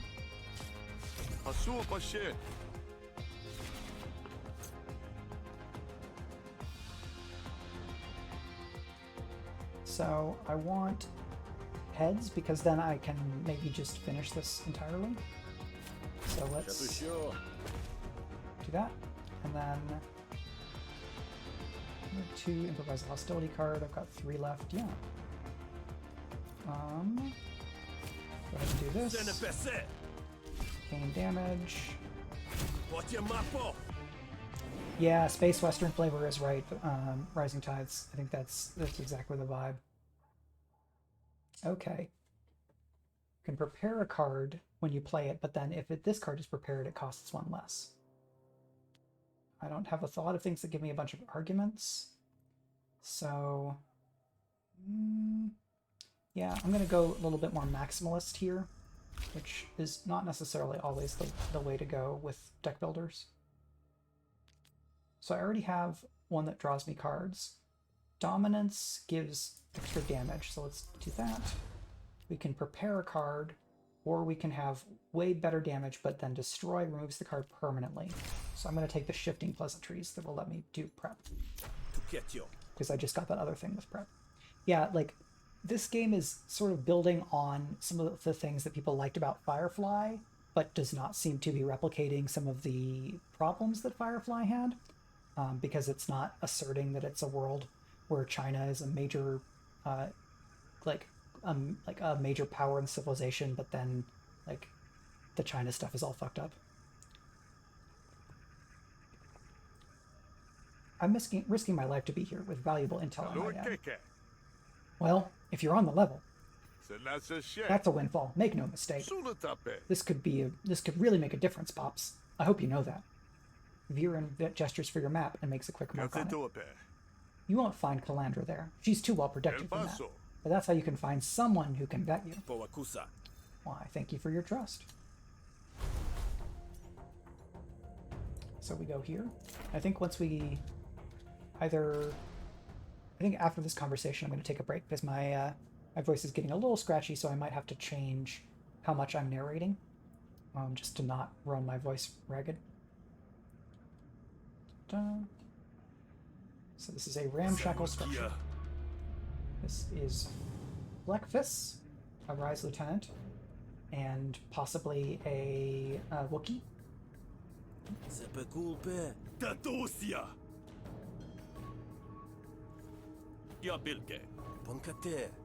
I work with the Spark Barons, but I find them distasteful.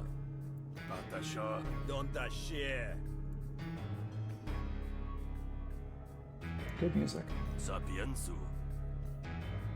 I like that wide eyes. Oh, I'm gonna need some time to go over this.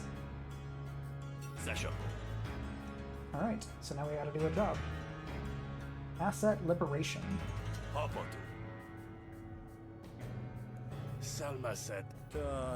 Workers' right, safety regulations, we'd have it all.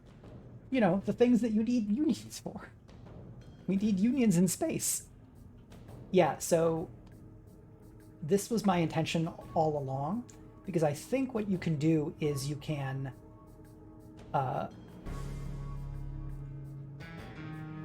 say that you're working for Philemo, but you're actually working for Calandra, which is my intent. I don't know if I actually picked the starting stuff that meant that that's what's happening, but it's what I'm going to try to make happen. So they need weapons and supplies. Understandable. Revolutions needs weapons if they are to be successful. Yep. Alright, so we're looking for no free.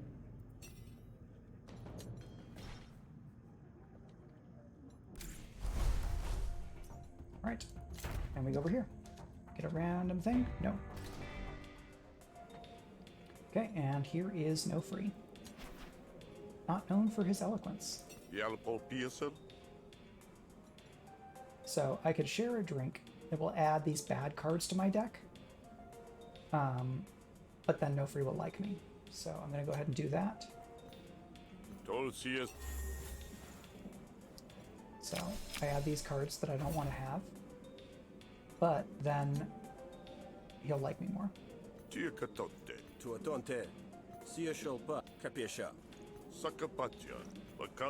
Salsito. R-tab, eh? Detusha.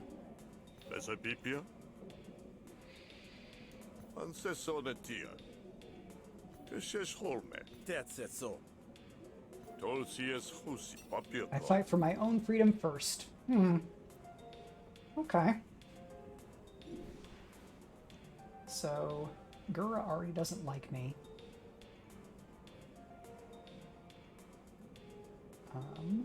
But he will have lower resolve because he does like me. Well, I don't want to beat the information out of him. What's the tab? Yeah, so I don't have the 200 shells. So I'm going to try to convince him. Oh, I am almost entirely sure that this kind of double agent work does happen. And if I remember correctly, it did happen a fair bit in like the 30s and 40s, where people would pose as like communists and anarchists and undermine / like break apart organizing efforts, which makes me think that probably the CIA has been doing that in the USA ever since, and makes me wonder, even if this is a little paranoid, whether some like notable leftist provocateurs are double agents. You know, I don't think like Chapo Trap House are like CIA shills, but I would not be super surprised if there were some social media accounts that purport to be leftists that are, you know, reactionaries or centrists that are trying to undermine leftist organization, labor work, anything like that. Yeah, especially on social media. We know that the Russian Federation has like an incredibly intricate troll farm operating out of the GRU and other intelligence services, and then also like some civilian groups that are contracted by the government.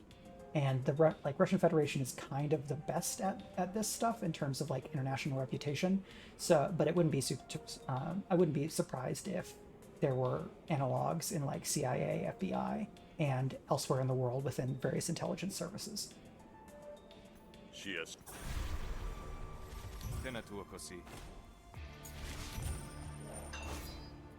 Okay, so we've got Heckler. Gura is sabotaging your reputation, so it increases Nofi's damage, and then when destroyed, remove a random intent from Nofi. So I can go after this drunk, and it will remove one of these intents. We have Tails right now.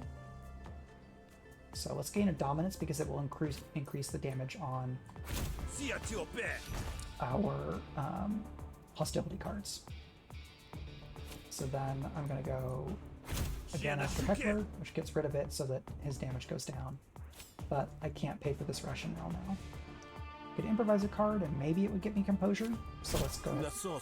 Yeah, so aloof gives me composure. So I won't take the damage.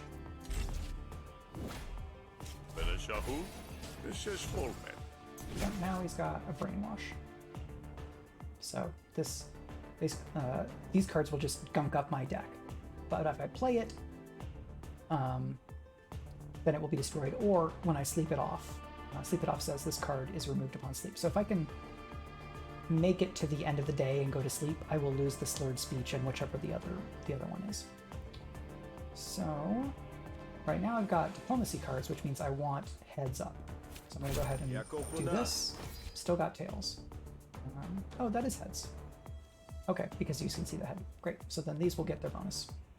And I have three actions, so let's go ahead and do it. This will just do damage to everything because I got heads again. Awesome. And now I will gain influence, which will mean that my diplomacy cards will do maximum damage.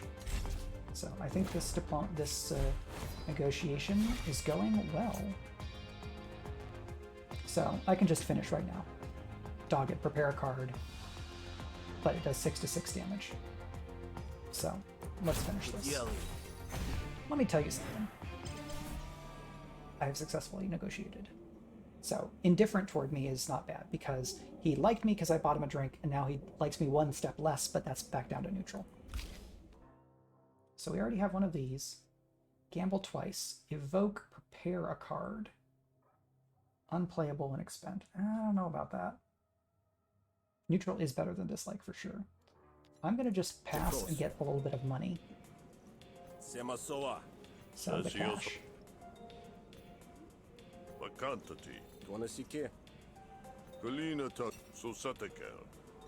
So I could do another negotiation to try to convince him to come with me.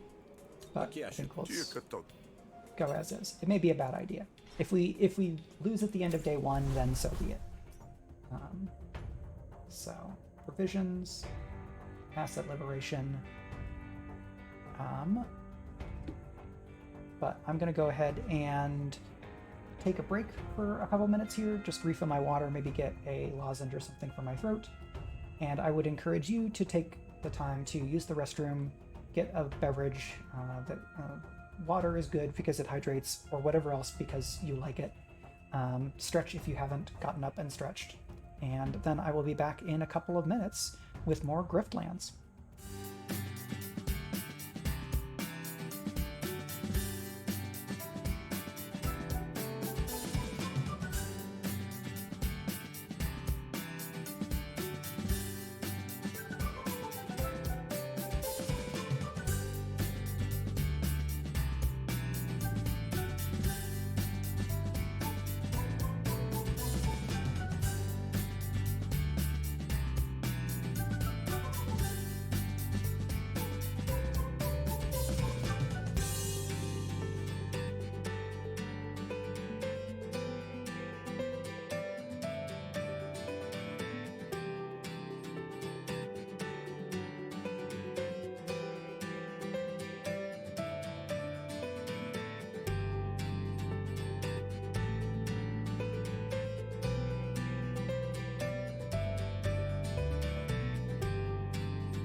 Hello, I'm back.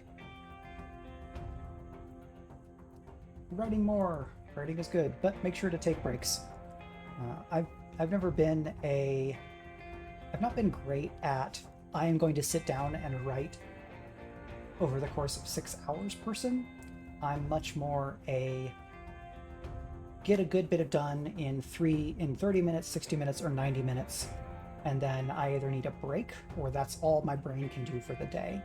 I found that my diminishing returns are pretty nasty in terms of trying to do creative writing. So like when I go to writing retreats and whatever, I often feel like I'm wasting time because everybody else is spending like 6, 8, or 10 hours writing, and I just can't really do that. But I like being around other writers and getting to hang out, so that's what I tend to do. Reading, or maybe try to work on multiple projects or something like that. Sakapatya. Free yourself, laborer! The bog is not something to be feared, but embraced! Tekonko? Ah, shut up, will you?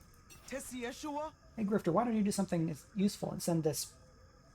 That's ableist. Look, it's a moon. So what's the problem? Why are you bothering this person? Do I try to scare somebody out? What's going on? So, evangelism. The bog offers consumption. No, thank you. You are reet. Why don't you go away? Siapoka. So at the end of every turn, lose 1 influence and 1 dominance. So, this is stoic. Gain 1 composure at the beginning of each turn. Damage spills over to this argument before the core argument. Okay, so if I have other arguments and they kind of get overwhelmed, the damage will go here first and then to here. So that's like a stopgap. So I've got heads on, which means I can gain influence. And then do this. I get to prepare a card. Let's go ahead and say that's prepared. I don't think I really need it, but let's go ahead and do it. So Tails did some more damage. We're going to lose a bit of composure here, but we've done a lot of damage to their argument.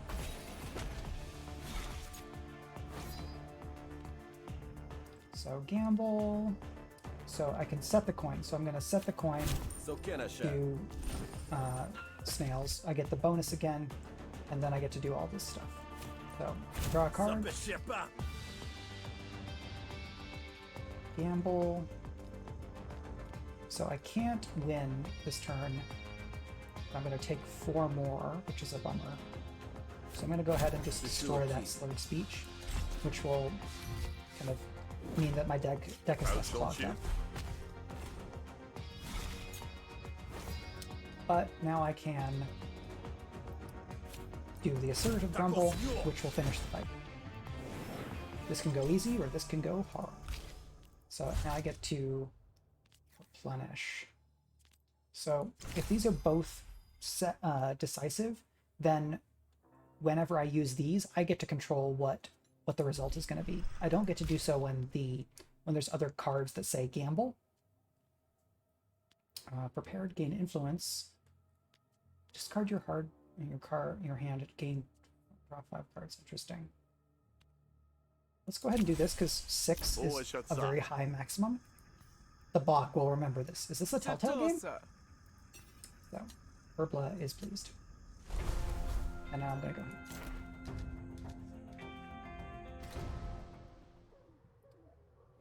This is the spot. So this is Spark Baron's Guard. Let's go ahead and do an attack. This will get some resolve back going. So because this character is a Kradeshi, at the end of Telomere's turn, apply 2 heal. This is a species game. So they're going to just get back 2 health every turn. So let's get rid of Tipsy right away. And you're going to do some buff to yourself, so why don't we just do a peek? And I think we got him.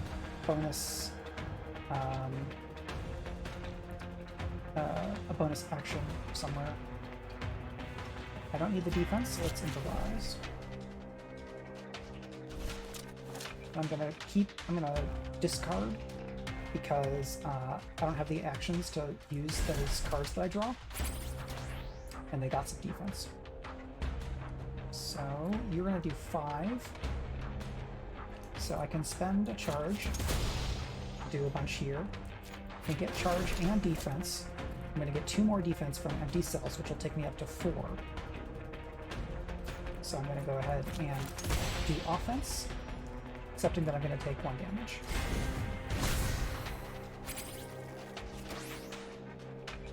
And so I'm gonna draw some cards, and I'm gonna gain 3 concentration, which increases the minimum damage. So now these blasts are doing, from 4 damage to 4 damage, which is great. And if I spend both of them, I'll do as much as the kick, but it will get me XP for both of them.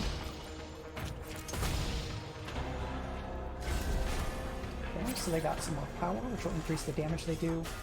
And they've got a spark mine here, which will return damage. And if I destroy this, it'll do 15 damage to this other enemy, which would be pretty handy. But they are going to, let's see, they'll panic after receiving 23 more damage. I think I can do 23 damage. So I'm going to do 11 here. 6. Now I need to do 6 more damage, but I don't have that, so I will do defense. I'm going to go up to 4 because of this, so I'm going to take a couple of damage here. But I think I can handle that. 8 more damage to panic. So now, because let's see, I can spend 1 on something else and then finish with this kick. So I'm going to do ammo pouch because it's closest to upgrading. And so now they're panicked and they're going to surrender. So I could execute them. You would get a reputation if you kill people, or I can accept surrender, which is what I'm going to do. And I get 2 resolve back. And now I get to draft a battle card. So this is okay, it's expend, it's not destroy. Boat anchor. This card costs 1 more per other card in your hand. Okay, so if you can discard a bunch of cards, then boat anchor is going to be really cheap and super efficient. But I don't have that much in my deck that will do discards. However, blinders. For each charge you spend, apply 1 mark to a random enemy. Let's see what mark does. Mark, when you attack this target, gain 1 charge and reduce mark by 1. Interesting. So, why would I want this? I guess I can get rid of charge for when I want to, but then I get it back when I attack these enemies. I don't know about that. But here, spend 1 charge, gain 2 actions. That, I think I do that. So, they run for the trees. And now I can go back with the stuff. And I talk to Fleckfus. Cash is secure.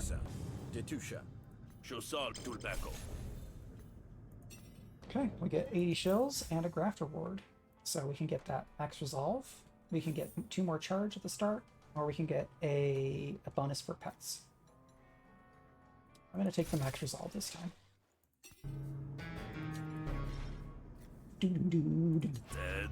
It's done. Calandra enters the room.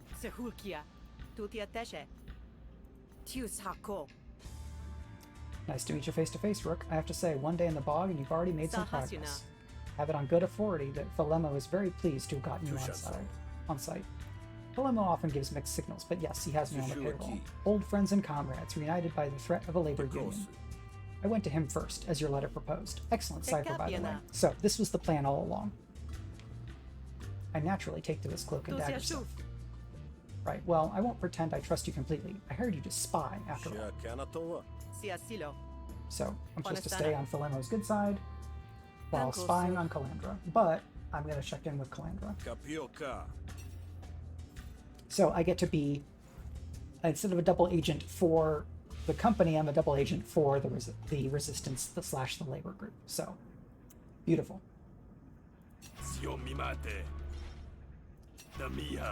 Okay, so there's nothing else to do here, but I could buy stuff from this person. What do you got? Equipment. Duplicate a card in your hand as a battle card. That seems pretty handy, but is it 150 shills handy? I don't know. This one is expend, so that is a lot better. Yeah, let's go ahead. I've not really done much with equipment in previous runs, so let's go ahead and try it out. Gambling. I don't know about that. Oh wait, am I supposed to go? I think I was supposed to go do something, right? Leave a report of your grout bog activities at the drop location. So an enforcer in a diagnostic loop. The small output window reads OX53.0.0 by x43.0x52.0. I don't know. Next. 54.0.41.43. I don't know what this is. Oops. Oh well, now I have to do a fight. I'm guessing there's some option where you cannot have to do a fight. So what does this mean? They are metallic, so they're immune to bleed and wound, but piercing does double. And they have Pepper Pack. Reduce number of attacks on its turn by 1. If no attacks remain, Enforcer becomes stunned. So if I can do 4 attacks, I'll stun the enemy. Interesting. So let's go ahead and do Vantage, because that gives me options.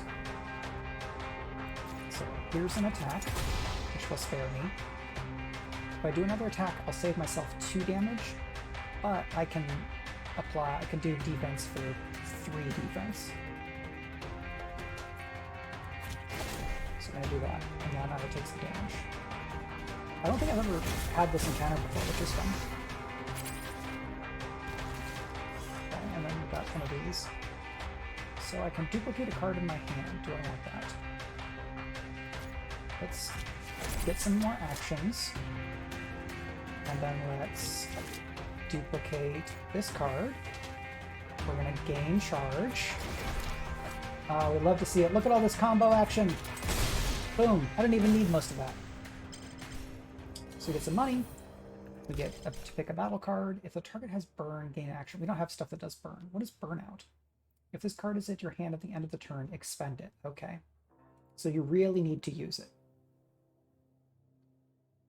Apply 5 defense and gain 2 overcharge, which is lever. Well, that's pretty handy because that's just plain better than a normal defend card.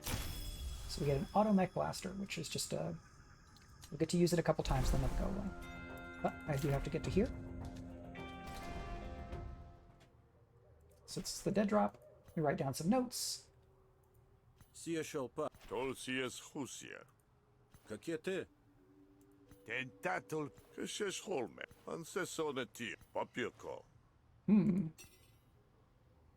You always knew you'd have to reap the harvest you sowed back in the bread fields.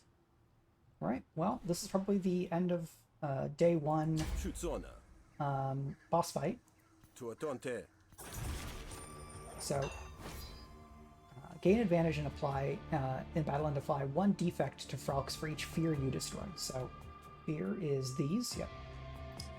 But Fralks will gain impatience.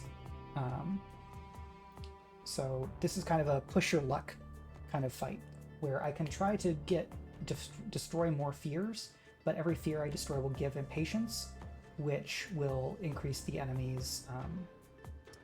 Impatience says owners intents and arguments to play with +1 damage. So yeah, this is fun. This is the same kind of mechanic as the end of day 1 boss fight in the first scenario that I played a lot more. So we're on heads. So first, let's gain... So here's something. if I did these two first, this would become cost 1 because it would become the prepared card, the one on the leftmost position.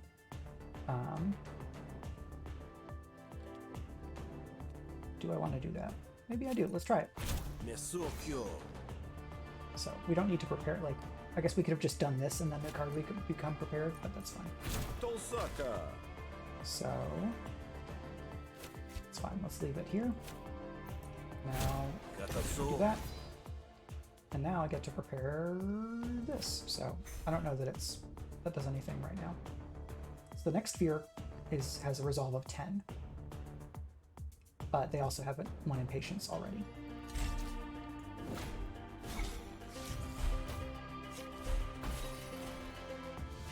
What do I have? I have Moment of Weakness. When this argument is destroyed, deal 3 damage to the owner's core weak.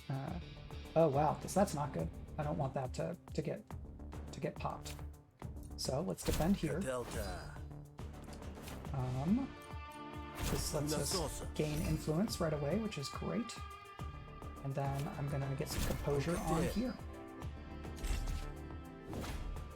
So I take a little bit of damage, but the Moment of Weakness is protected. It's not taking any damage because they're going after my influence, which is fine. And let's go ahead and keep using Blacklist because it will get stronger. I'm going to set the coin as heads because then I can use this and attack all the arguments. They'll beat that. Oh, okay. Something about it made this do 1 less. But then we're going to take some damage here. That's fine because this should be the last negotiation of the day, and I should recover most, if not all, of my resolve when I sleep. I don't remember.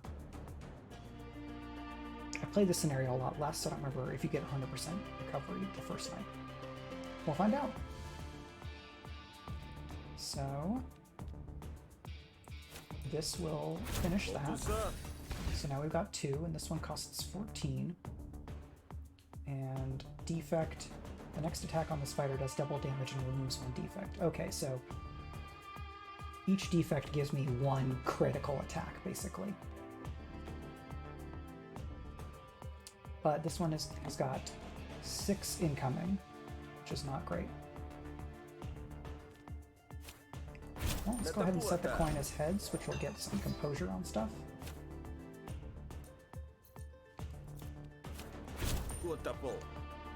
Now I want it to be tails, because I want to do some damage here.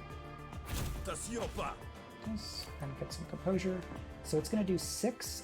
I can give 3 composure. That's not going to be enough to keep this from getting cracked. So I'm going to put it on my core argument instead.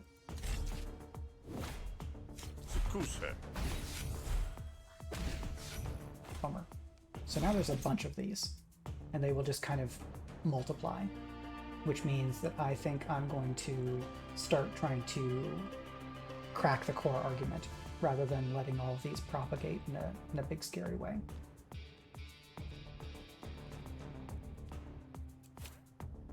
So we're going to do trickery.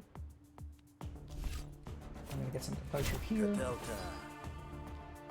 And cool, got some damage there.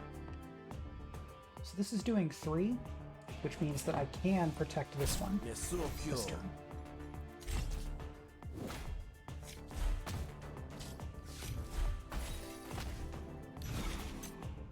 Okay, so this turn, 2 of them are going to get cracked, which is not great. So I can play this, which will then prepare this card, which will make it cheaper, which is great. We prepare Dogged. So now Dogged is cheap, and then I can prepare again, but that's not super relevant to this one. So I want the bonus damage here. Hey, great. So we did two defects, and we get to do some upgrades. I'm going to do the draw card here because preparation is not doing a whole lot for me just yet. So we gamble, and but only on heads do you get this this defense, which I don't like. So So that's pretty cool, but I'm going to go with the consistency here because I've got other things to use my gambling on. And I get to draft a card. Spend 1 influence. This card gains 3 damage until the end of this negotiation. Oh, that's great because you can keep on building it up. You abandoned us when we needed you the most. Well, it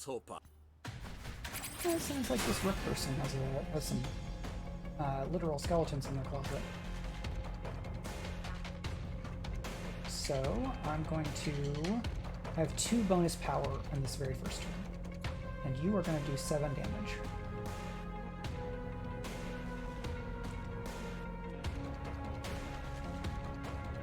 Well, let's do this. And blast.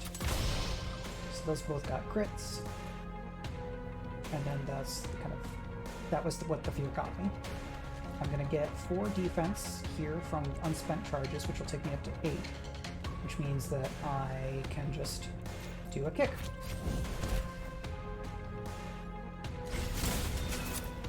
Ooh, it gave me wounds. So, reduce the minimum damage of all your cards by 4. Ooh, yikes. Reduce Lumen Gaze by 1 when you play a maneuver card at the, and at the end of your turn. Okay, so these are maneuvers.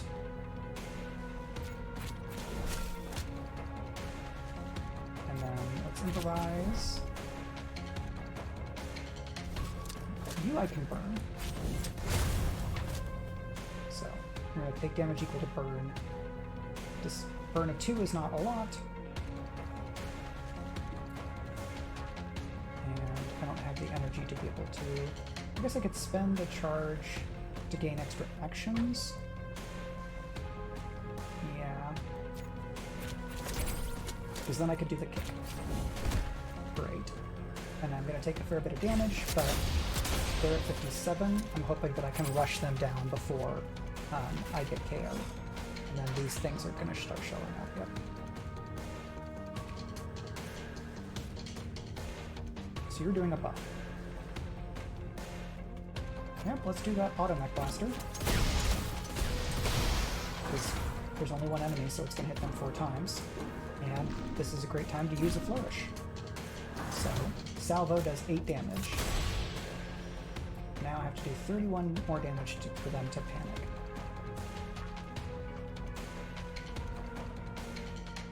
So, let's get some charge, and then let's do an attack.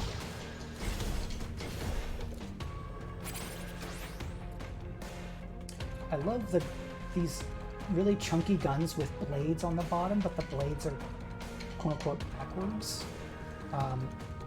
Or actually, because then basically you attack like this, right? Because it's a curved blade.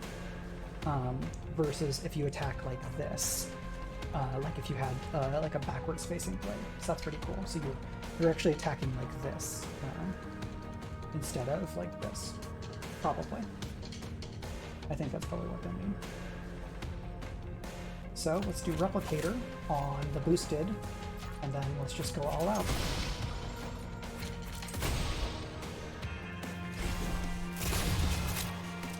Okay, and then I get this more Lumen based, fortunately. But I can give myself defense. Oh, and they're attacking this thing now. That's fine for you. I don't hate that for you. You're welcome to, because it gets you that. So I need to do 10 damage. Can I do 10 damage this turn? No. I've got this Lumen Days, which means that... Well, let's spend that. I need to do 3 more. I can do that.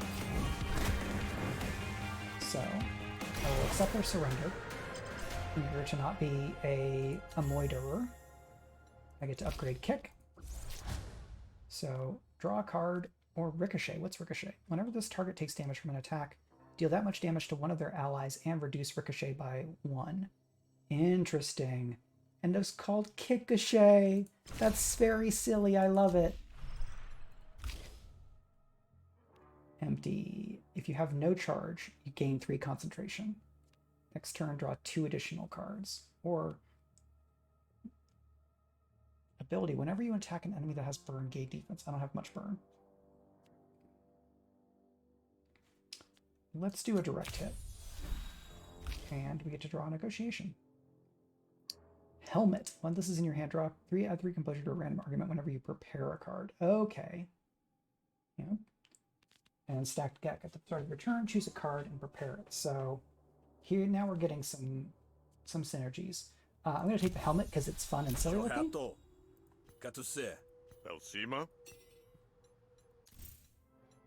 And what do I want? Gain 1 action at the start of your turn. All hostility cards do 50% less damage. So this is really good if I'm going diplomacy focused. At the start of your turn, reduce the cost of a random card by 1 until played. It's kind of an inverse of that rise enemy thing. Yeah, let's do the interior drill. I will let folks go. Can't live in the past. It'll eat you alive. Okay, so that's the end of the day. Now I get to go and retire to my chambers at the bar. I'm gonna buy a meal, which will give me hit points back, but will give me the bloated card. So let's go ahead and hit the hay. I'll go wake up the cockroaches. Charming. Thanks to your dead drop, you cast aside your thoughts of the day's events. Sleep finds you easily. So, get both of those, get my health and resolve back. 1 person loves me, 2 like me, and 3 dislike me. And I gained several graphs, including trading my coin. Got some cards, Basic cards of a random set of upgrades. It's wild. Okay, now we're on day 2.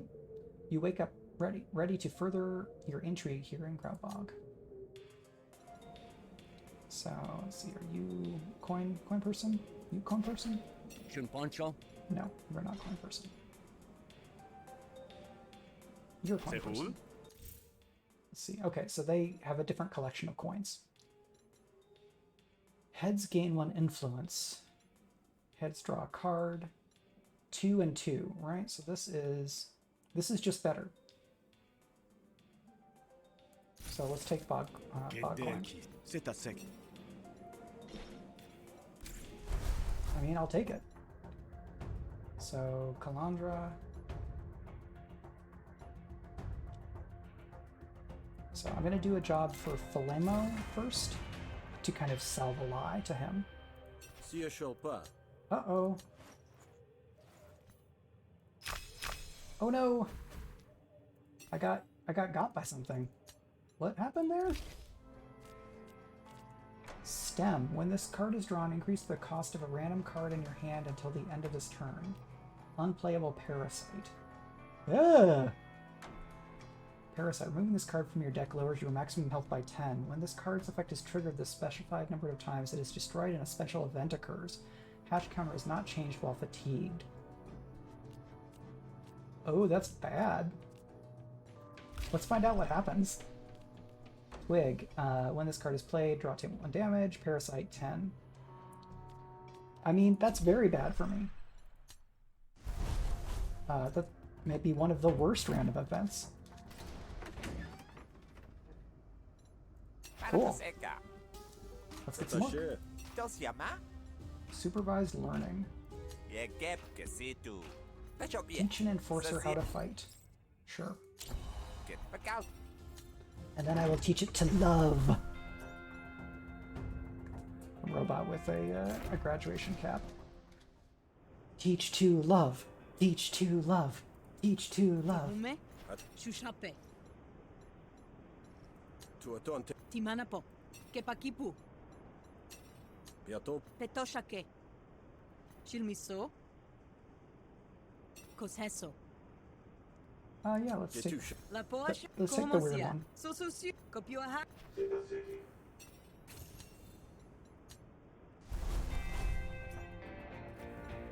Do androids dream of robotic flowers?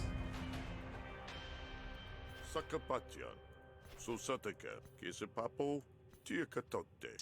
me make a few adjustments. Ask about the So heshe, modifications. ancesoneti, tolsies husia. Shouldn't affect you unless you stand between it and a spark baron. Interesting.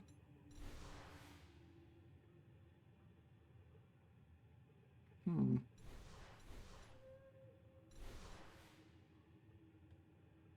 Sure, let's see what happens. Susa, tiekato.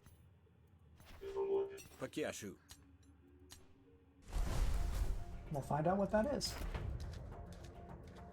See, streaming this game is good because it encourages me to play more recklessly and find out more of the things that I desperately try to avoid when I'm playing the game, hoping to like get to the hoping to actually win versus hoping to have a good time as I go and learn about how the game operates. Itotia. Shakos ho benchosho kepalche. Ooh, Susetso. looks like we got Peshenko. prisoners. Kitama. Temetyu. No, fuck off. Kapiesha. Pokopet kupiaki.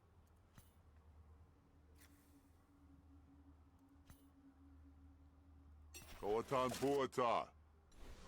I'm on your side. I literally refused to sick a death robot on you.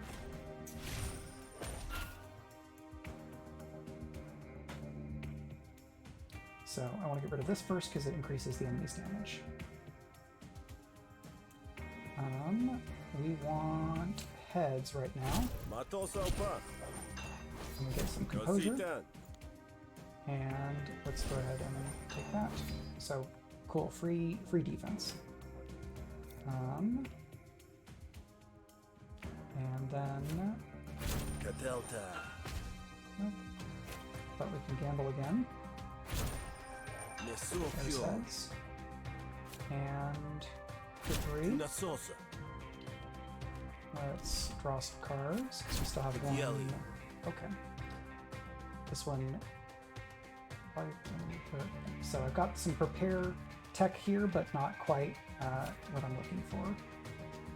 So So let's do tails, because I'm hoping it'll hit that one. Very nice. And that means -1 damage. So a little bit of protection. Literally, I'm trying not to kill you all. Okay. So let's get some dominance here, which will increase the damage on our hostility stuff. And now I can do a Visionary Grumble, which gives me a bunch of stuff. And then I can use Trickster, which will do damage and or give me composure. Cool. So I got this composure on the dominance when I could have really used it on the core argument, but such is life. I will get some of this composure back when I do the inevitable fight after this. Now here's Stem, so it's gonna do whatever creepy parasite stuff it is. So take care of that. I don't have influence, but I can do this and prepare this card, and then do this, which means that I will have influence, but I then don't have the actions to do this last card. So the dominance is okay, then it goes away anyway. So Stem is now down to 4. That's going to pop before, sooner rather than later. Composure, and Snail Hunt.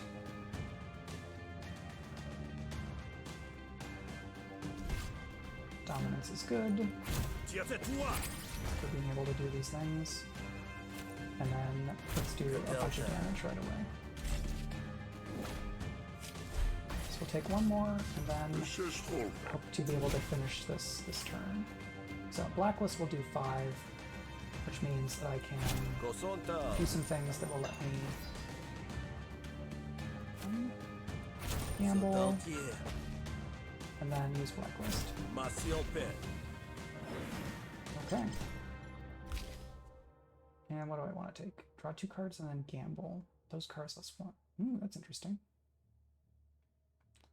Influence, gain dominance, remove composure, steal composure.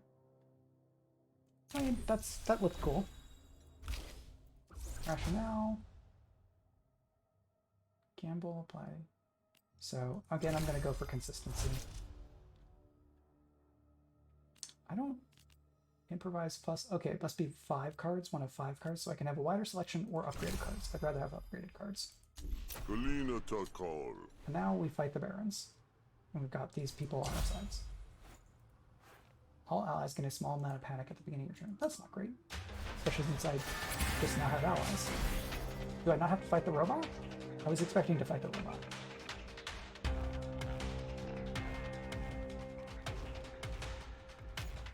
Alright. Ooh, lots of concentration. And let's go ahead and do Ricochet, because then that damage will, like, again, it will be dealt to the other enemy, right? But that's all the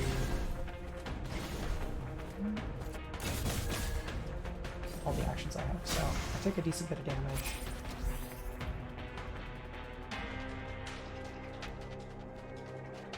Let's get some defense. We'll get 3 more here.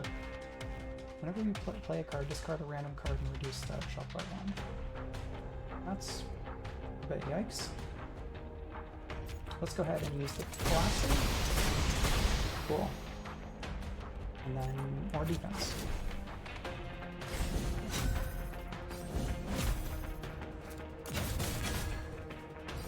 Taking a bit of a beating here.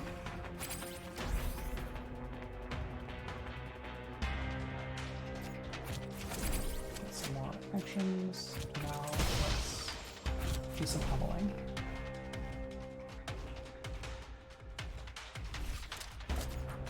Burn you. And I'm going to defend you, and then defend me, because I'm going to get +4 here. And I would like my allies to be okay, so that I can keep having buddies in this fight. These enemies do not panic. I will just beat them up.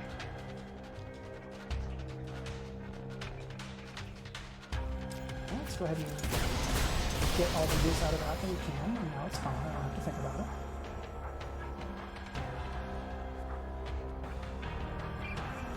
And let's draw some more cards this turn. So if I gain 2 defense, I'll go to 2, and then I'll get 1 more, and I can do 5 damage, or I'll gain 3 defense and take 2 damage. So let's go ahead and just do the attack. I need to download the sound pack of this game because I think it would be great for writing. I believe, maybe I have downloaded, I just haven't used it. This is down to 8, I'm sure that will be fine. You have 3 health left, so I don't... This will be very funny when I do 2 damage. Oh, you've got a bunch of defense, so let's do that.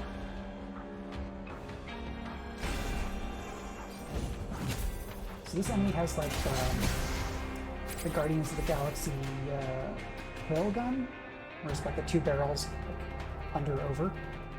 Yeah, the twig and stun cards, I'm sure we're going to get some body horror when those transform, so heads up about that.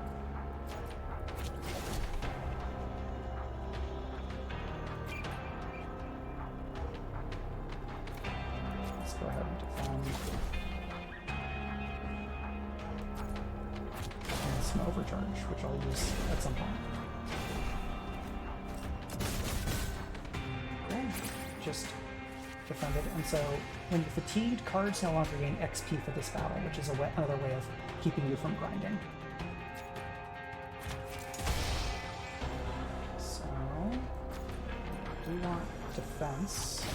I don't know what I'm going to be doing with all these overcharges, but it's 5, 8. I'm just going to let my friends do some damage for a while. Because if I can tank, they will take care of everything else.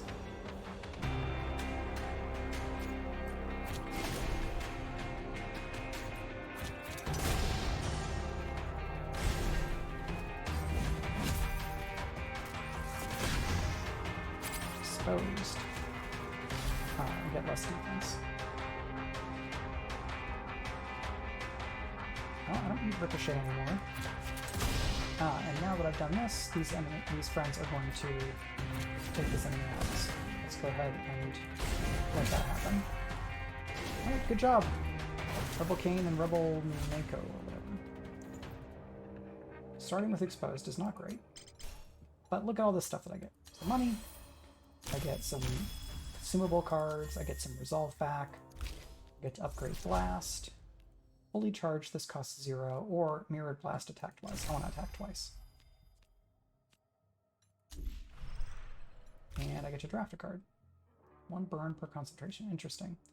More Ricochet does not suck, but Ricochet is going to be a problem if I end up in fights with enemies that have the, like, spines attack where they do damage back at me.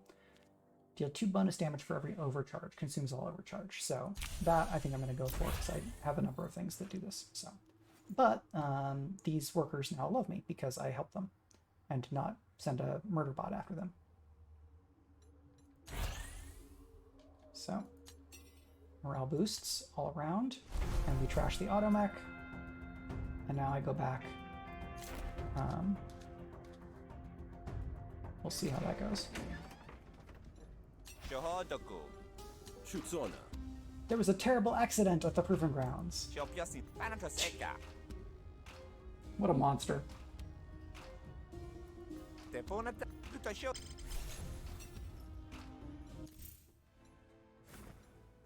Max health. Rig. The first card you draw after your initial hand is prepared. Interesting, but I'm going to go for the hit points. Let's go to Kalandra and see what's up. Potasso? Soshapi? Business is blooming. Shusatyo? New dig site. Polpeha? Operating a dig site without approval. Shotosa? So they're opening a dig site while labor negotiations are ongoing about how to do such a thing. So instead, we're going to do some light, some showy direct action.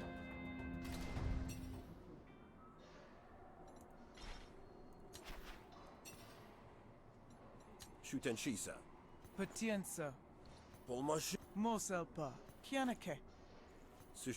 Instructions on how to set up your explosives. Great. Should I convince this person to help me? Sure. It sounds like a terrible idea. Supam. Tona I'm sure that this will not be tricky when I go and try to set an explosive.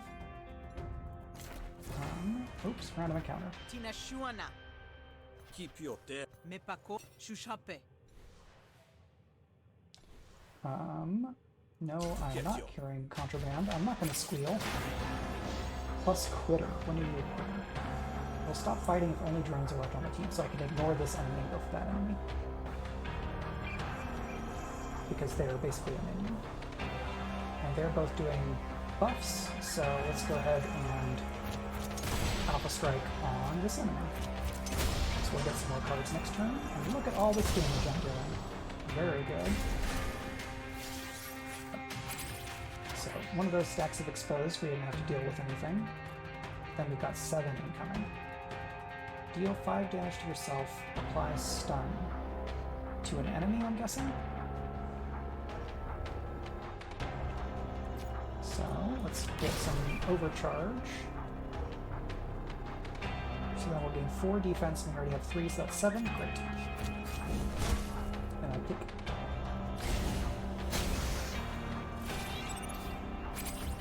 Discard random card. Gain some actions. Adds bonus damage equals to 25%. I mean, yeah. Exploding. Okay. GTFO. Get out of my way. Apply 3 defense, gain 3 concentration. Spend 1 charge, deal 2 bonus damage per empty cell. I like Lucky Shot. That seems pretty good. I need to remind myself where to go to remove cards. I think it may be at the black market. Mining camp. Sabotage the dig site. Leave the danger zone. Capisce? Paco tuto. Ti patua? Tacitosa. Shupukita. Tacitosa. Ah, so you're a scab. Sushu aqui.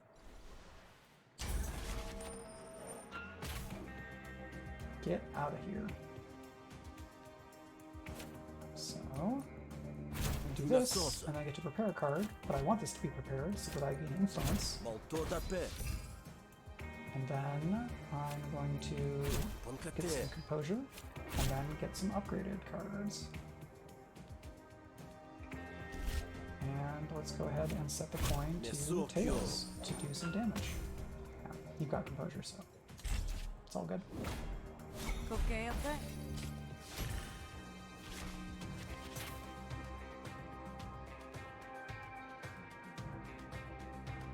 Diplomacy cards do -1 damage with a minimum of 1. Reduce suspicion by 1 at the beginning of the turn. Okay, so I want to get rid of that.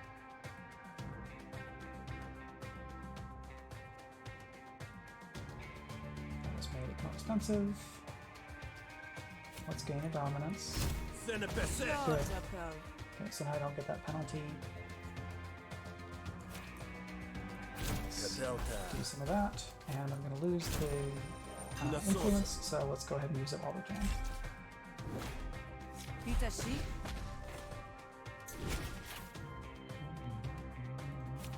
Cool. Composure and a draw.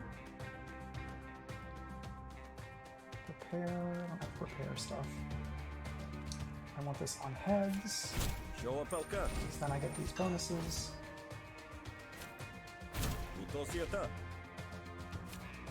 I've got all the composure I need for this turn, so let's just go ahead and do some damage. I mean, we prepare that and we get random composure for free, which is great. And then let's set this coin to snails, so we do some damage. Look at all that composure. We got nothing. When destroyed, Echo loses 9 resolve. It only has 3 health.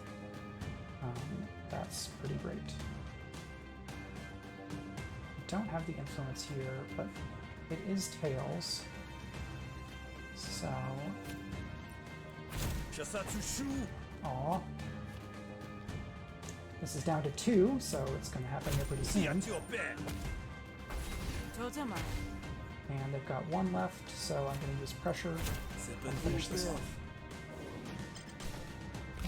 Do I want to draft a negotiation card? Prepared, plus 3 damage and draw a card. Discard a card? No, I don't think I want any of those. Supama. Detusha. Siashol dekosu. Tonashes. Shutsona. Boakusa. Tateme. Tukesal. It's a trap! Yeah. Yeah, I think if they did a whole lot more writing, they could have like, oh, okay, here's a version of what you say if this card ends the negotiation, but that's a substantial amount of extra writing to have to do, I think. We could ask Yoy. He'd know how you do that. Alright, I did the thing.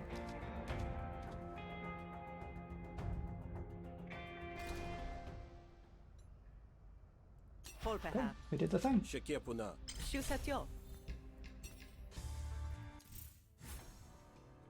Yeah, having more stuff on the map kind of all the time, so that you've got some extra options. At the start of each battle, discard up to 2 cards and draw that many new cards.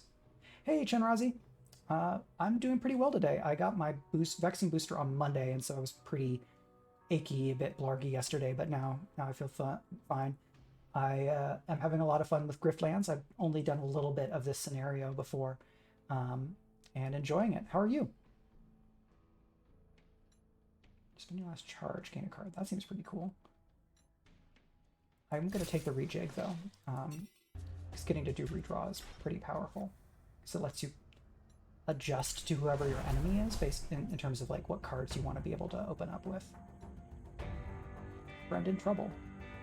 Sure, let's try to go help a friend in trouble. Hopefully it's not a fight, because... No, it's probably going to be a fight. We fight, or we convince this person to leave. Let's try to convince this person to leave. This card will transform when it shows up the next time. Ooh, busy night shift and emergency. That's gotta be tiring. Well, thank you so much for coming by to say hello, but please don't let me keep you if you need to wind down and get to bed. I know basically everybody I know who works in healthcare or even adjacent to healthcare is just running ragged. So, yeah, this guy is grizzled AF. So I hope you're able to do whatever you need to recharge, relax, and be prepared to face the next day. Or if you have time off, enjoy the next day, which would be great. So, do I have something? I can prepare a card here. Wind down, great. I'm happy to deliver the chill vibe. Okay, so let's set this to heads, which gives us some composure. And then I can do this, which will let me prepare this over here. So now it's costs 1. And then we'll prepare this, which I don't really need to do much with. And cool, we got more composure so that we're not going to take anything.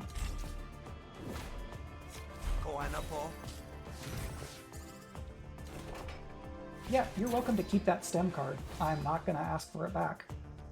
That just, it delays the inevitable. Okay. This one gains composure. No, I don't want you to gain composure. That sounds like not a fun time for me.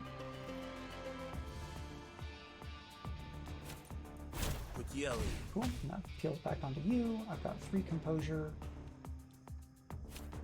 Let's go ahead and set the heads to get some more. I don't have influence, that's only 1 to 3. Improvise a hostility card. I'm gonna go ahead and use the pressure to do a couple there. Doesn't give me anything. But now you're gonna steal something else, right? You stole one of my coins. My coins! And 4 damage incoming. So, you don't have any composure to steal, unfortunately. So I'm just gonna go ahead and pop you for 6 here. Ooh, have your resolve. Should have looked at that.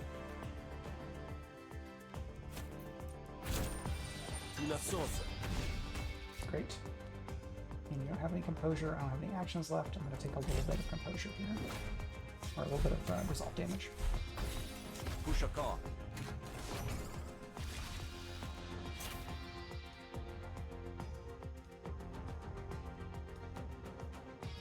You're at 8. Can I do 8? This is heads. 4.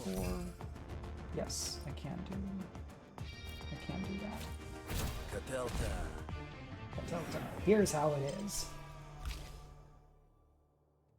Draw cards and Campbell. Discard, gain dominance. Discard this card. Draw 1 card and gain 1 dominance. No.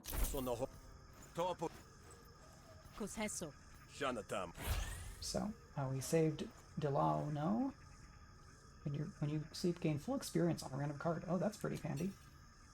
And having another friend in the Spark Barons is good because it makes me look like I'm helping them do what they want to do. Metal. So metal is another permanent. It's like a roguelite resource. So this is where we spend metal.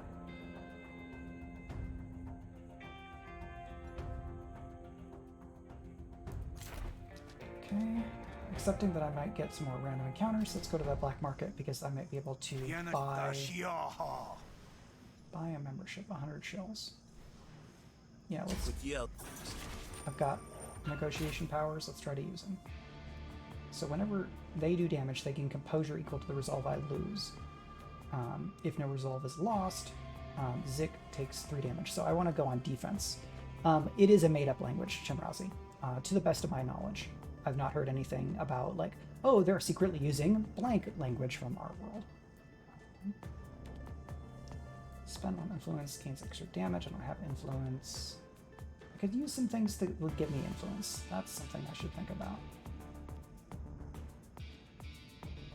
Okay. Yeah. Well, I don't have anything that's going to give me extra composure, so this is going to be a bit of a bummer. Look at all this minimum damage. And let's draw a card. Maybe that'll get some composure. Nope. Yeah, that's some good damage though. So they're going to do 4 and then gain 4 composure because of their ability. Oh, okay, they split it up 2 and 2. So when this enemy has crafty, their intents and target previews are hidden, so I don't know where they're attacking me. And that's not great. I can imagine that because I don't have any other arguments, they are going to attack my core argument. So let's get that composure on there for free. And I gain influence because this is prepared, which is great. And now I know what their intentions, which is very understandable. And I'm going to set this coin 2 heads so that I'm going to get to do max damage here. And then my boosted trickery. And I'm going to set the coin now to tails to do damage because I already have enough composure to defend my core argument. So we've got 3 left, and I'm going to go ahead and use Blacklist, which will increase its damage. And I got 1 metal. Do I want to draft one of these cards? So this will let me interact with the stuff where you discarding gives you bonus. Influence. I need more things that give me influence rather than spend it. So I'm going to pass again. Shoot and sheet.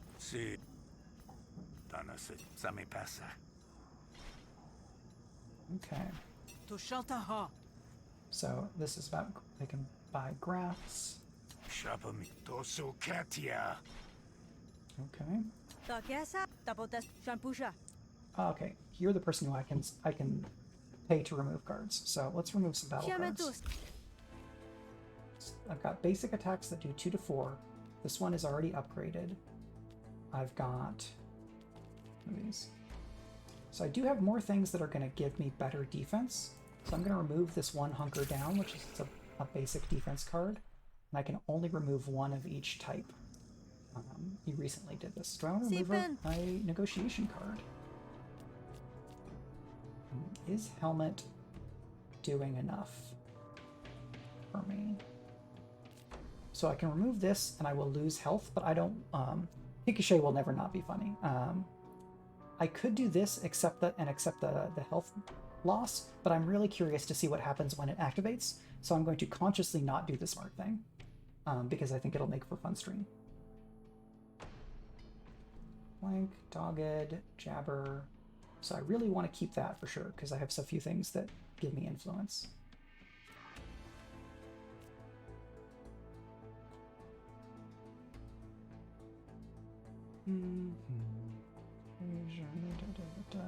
Trickery. Oh, maybe I don't want to remove anything. Do I want to buy cards? I've got 336. So another helmet I probably don't want. Spend all charge, gain 2 temporary power for each charge spent. Interesting. But it costs 1. Destroy a card in your hand. Choose 1 of 3 cards to add to your deck permanently. Interesting. But it has to be one of the cards in your hand, and it costs 2. I am going to get Lever because I just removed one of my basic defense cards, and so now my defense cards have gotten higher quality because I removed a more basic one and added another of a more advanced, powerful one. That's deck building, baby!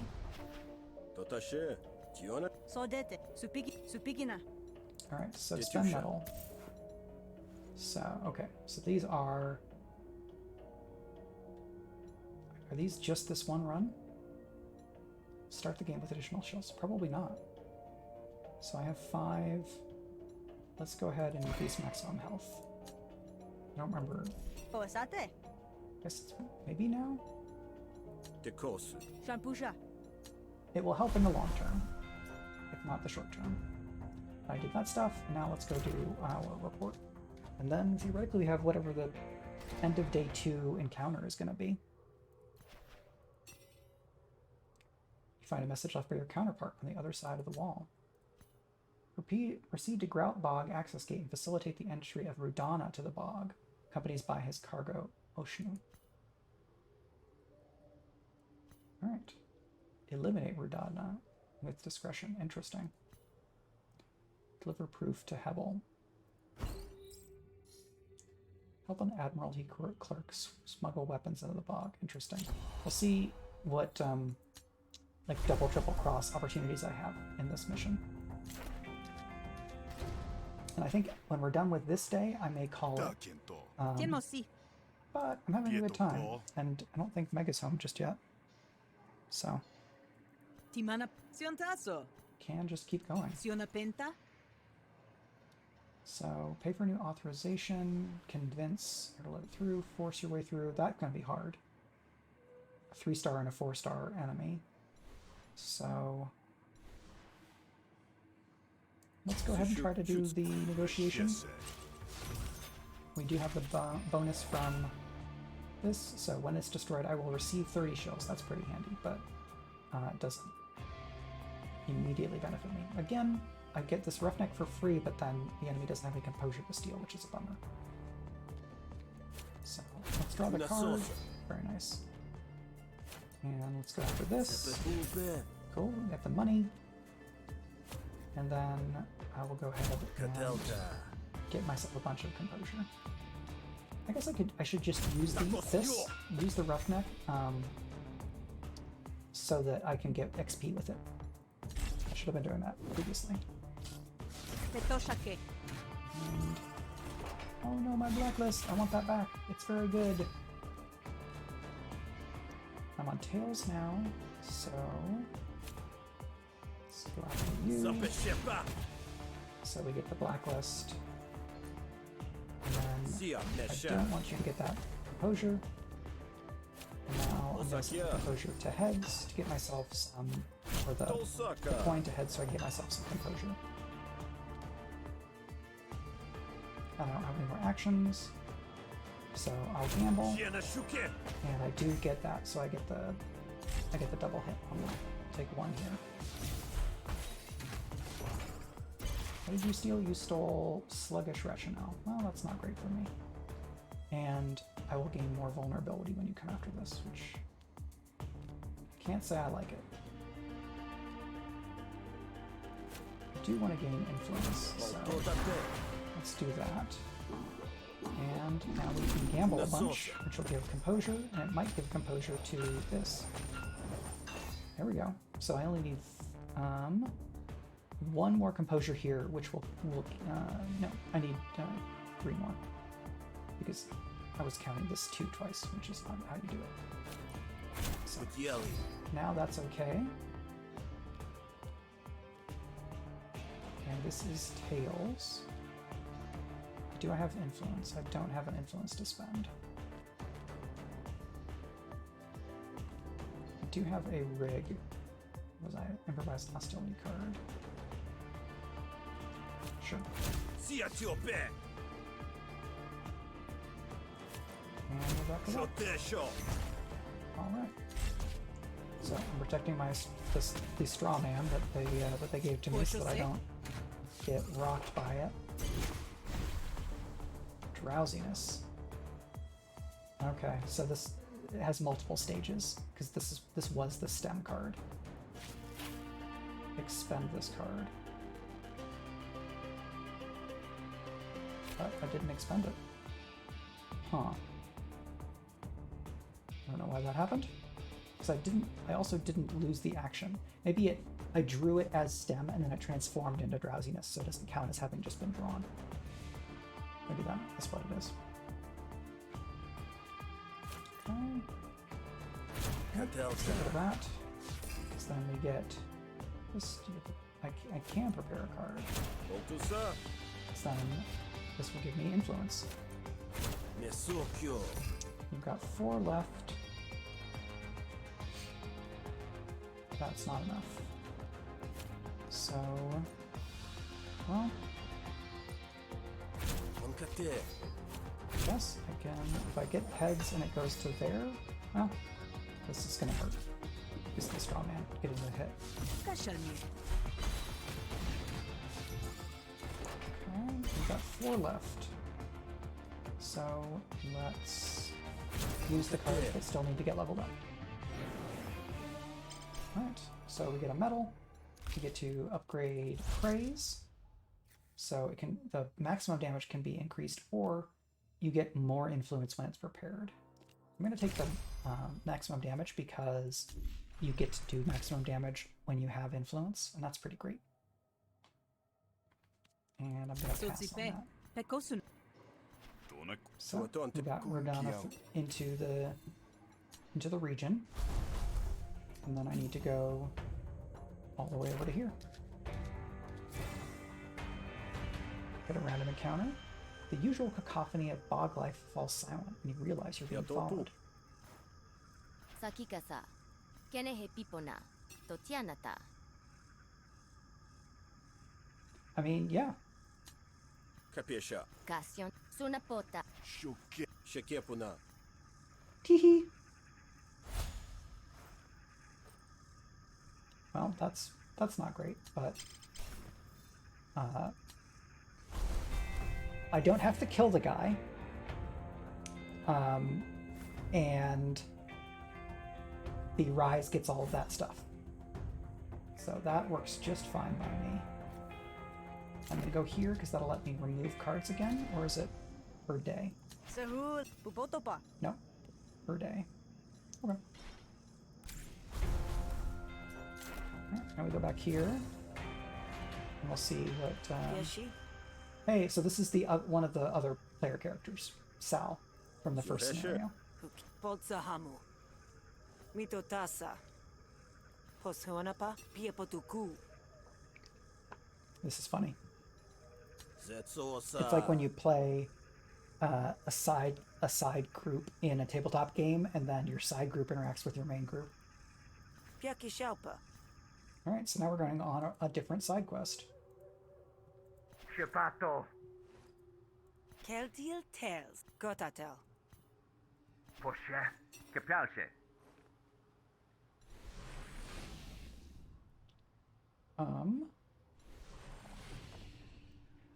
This is going to be more fun. So I did one thing that would make Falemo angry at me. I'm going to do this thing that will make Falemo like me.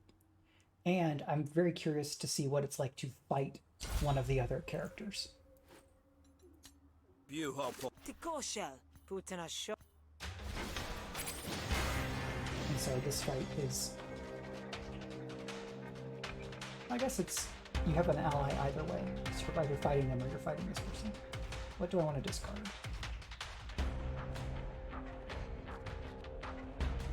No, I don't need to discard any of those cards, honestly. Because I'm going to attack twice. What do you got? Oh, right, you're the person who does combo, which is a mechanic you don't have. Let's get some extra cards. And let's get some extra actions. So I just duplicate that, and then I just get my normal attacks.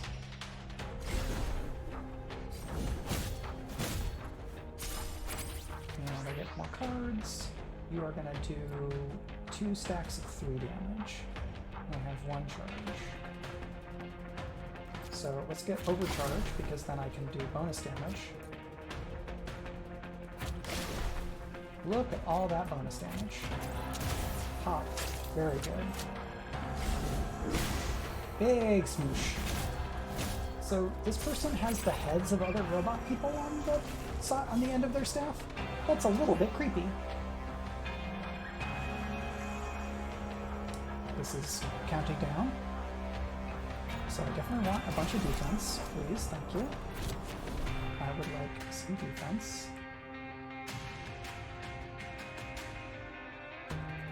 Okay, let's do a blowout. then I will get more defense. And we'll do this, which will upgrade it at the end of the fight. Then I do take a hit, but the enemy is down to 8. So let's see what we can do, what we can gain in levels, because you're attacking for 7, which will be good. So let's use that. Let's use this. And let's use that. So, what's up today?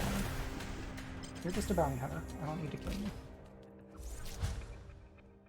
Fully charged with cost 0. Now we're gonna go for the draw. And battle cards. Ooh, so we can get burn. Apply 4 defense if you are fully charged, gain counter. Counter is good. Yeah, let's go for that. Shosha. Shukilsu, Kikanakapa. Peshanko, Right, I'll take the money. Kitama. And Belit loves me. I will gain mending. At the end of turn, heal amount equal to mending and reduce mending by 1. So that's regen. That's pretty handy. Okay. So we will leave. We have 3 metal. We can spend, I think we need 5 to do anything. So let's go back here and see what's up. Suapapul. Shekepuna. Patatsat. Kodepa. Tesapul. Your charms may work on him, but I am far more diligent than my employer. Salsito. Akosan. Sushuaki. Mokupisu. Pokotia. Shutso. Ekasia.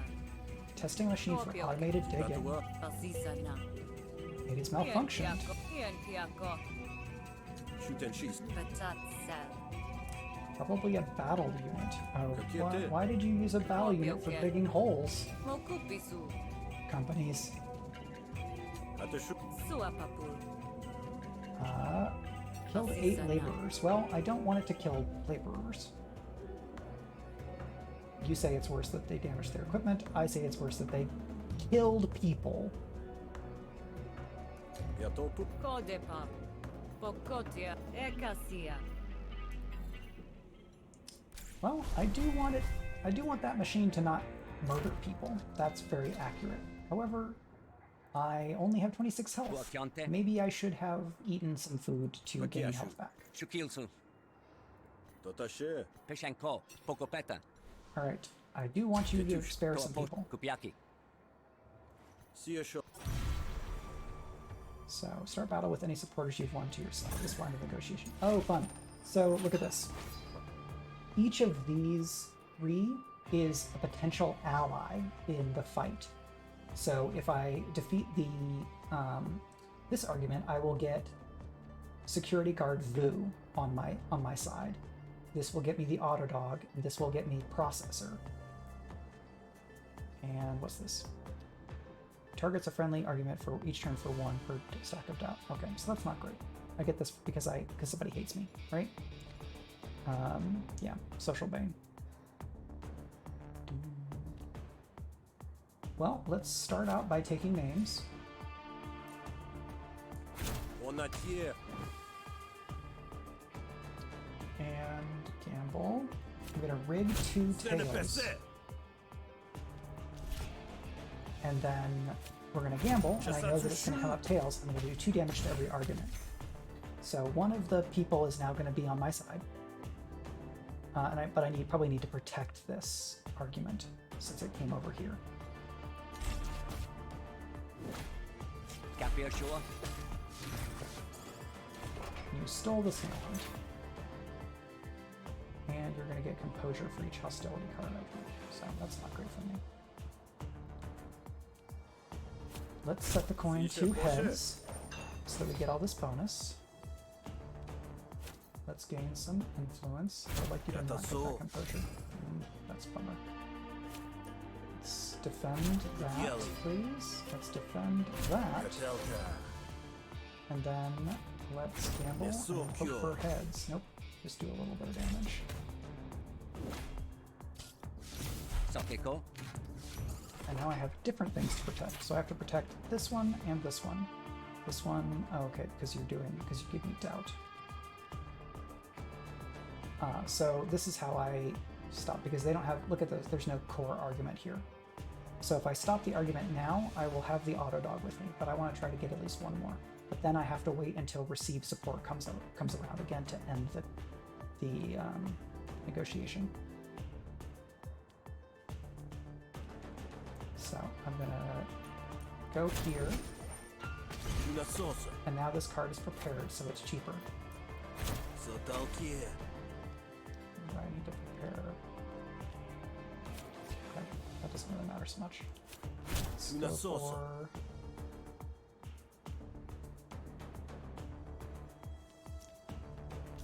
Okay, and I'm going to set the coin to heads to get some composure. Great. So that's very good. I did not want that to get popped. This only has 3 composure, and it's taking 2. So let's get that on my side, and then I need to make sure to protect this afterwards. Do I want to end now? Because I have 2 of 3. That might be a good idea, because look at all this stuff that they're doing. So let's go ahead and finish while we're ahead. So we're going to get 2 of the 3 helpers for this next fight. Heads, this cross 0. Draw 2 cards. How many cards do I have in that deck? I have 22. Let's Push a call. wait. Alright, so we've got 2 friends. Shaco's hole. And now there's a rush of hot air as the mech rises. New target detected. I look like a Clone Wars cartoon enemy. Tomonakier.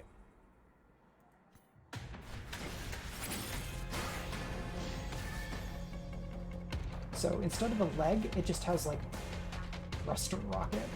I guess that's like some of the mining stuff. Just hold its leg up for blast. What do I want to redraw? So I get more actions. I get to draw cards. Overcharge. Let's discard that because I don't have the things for overcharge. And instead I get this. Cool. So 1, 2, 3. You're not doing damage, so I can go ahead and use boosted trigger. And you get 6 defense every turn. And at the start of your turn, take damage equal to the number of this type of burn, and deal half as much to all allies. Remove half of the stacks of burn. Laying the cannon, eh? So we'll get some concentration. And then do some damage. Flourish. Let's just go ahead and hit you for 8 more. Cool. So you will not surrender because you are a robot person. So I just need to destroy them. I have a good robot dog, I think. Those are not good robot dogs. What did I do? So this is like a Destiny boss mechanic. While these auto dogs are around, I cannot damage the boss bit. And you gain 5 extra metal. Okay, well, that's pretty handy. So this one is gonna get got. And I can attack you. 8 is enough. I'm gonna take 5. But then I'm just gonna do 8 to you.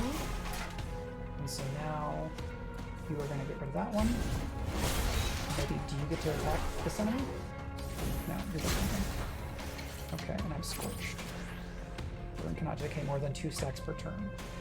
Whenever burn is triggered, remove 1 scorch. Well, let's not get burned. How about that?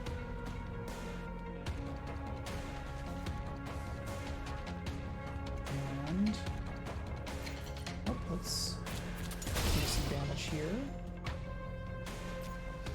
Let's get some charge. Let's get some defense for you and some overcharge for me, which I will spend later on. Good dog. And we're going to attack that. And,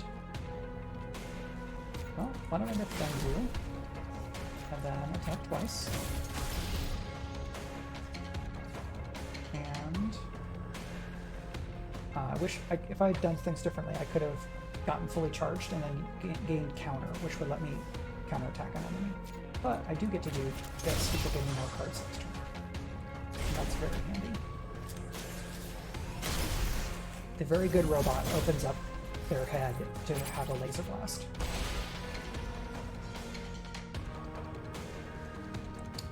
So, we're fully charged. Do I have anything else for fully charged? No, so we're just gonna do this for a bunch of damage. Let's attack again. And improvise something? Yeah, how about some mark? So, because you have mark, when you attack this target, gain 1 charge and reduce mark by 1. That will help. I didn't have to spend charge to get it. And I'm attacking. So, doing okay. More auto dogs. So, this is like okay, I don't get the metal this time. It's not a metal farm.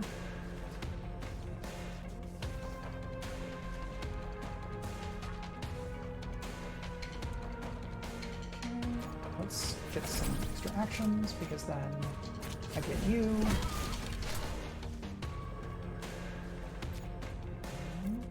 If I get you, against the concentration again, even though I'm not attacking. So you attack, and then you attack? No, you defend. Okay, now we got burning, which is not great.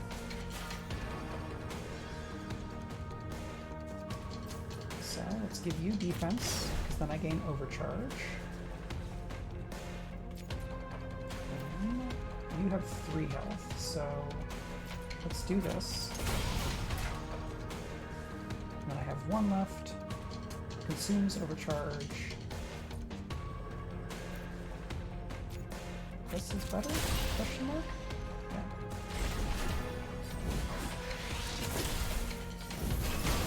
Oh, my dog! Rocket leg is pretty cool. I totally agree, kids are asleep. So this is for empty cell. I might need to get rid of this because I tend to have very high cell. But this gives me counter, which is very nice. And ooh, I could duplicate the twig in my hand and it would be terrible. Let's just do this because that'll help my enemies, my allies do some damage.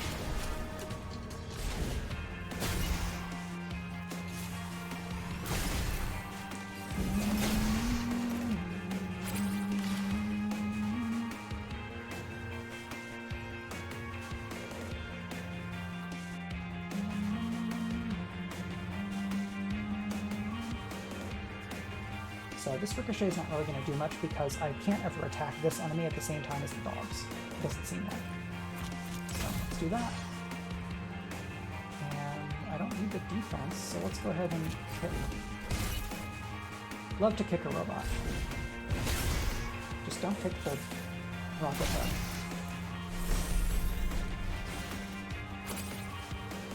So these always still have 8. So last time they didn't do the burn thing if I broke down the shield, so I wonder if that's the way to not have to take that damage, but I don't think I can do it this turn because that was me at 10x. I don't have that much health. So I definitely need to defend. Let's get some concentration. Let's gain some more counter. And I'll have 9 defense, which is not a lot. But if these enemies attack me, I will get to counter, but I don't think you take any of that.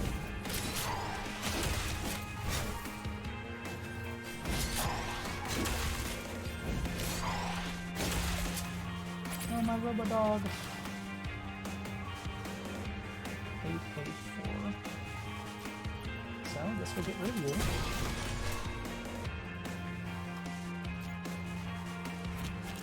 You. Let's go out for you. Then you get to attack this enemy. Okay. Nope, you're not attacking. And that gives me some scorch. So I need to start focusing on defense for sure. That will be okay. And offense.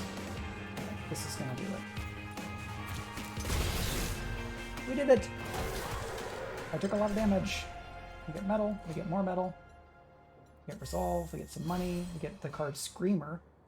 Summon a feral Autodog, but expend. Not destroy, expend. That's pretty great. We get to upgrade. Ammo pouch. Upgraded. 3 charge and more defense, or 2 charge and... or 3 charge and 2, or 2 and 4. I want 2 and 4. We get to draft a card. Spend all influence. Apply 2 composure per influence spent to all friendly arguments. That's interesting. Rig or rig.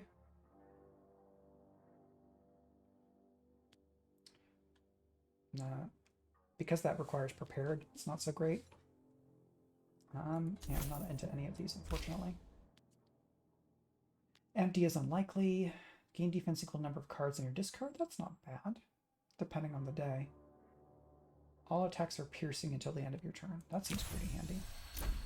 Che piace. Capisce. De Okay, cos. so we got rid of the Tesapu. Sushu. Suheshe. Ekasi. Kode. Shekepuna. Mokupi. the Patat. murder bot.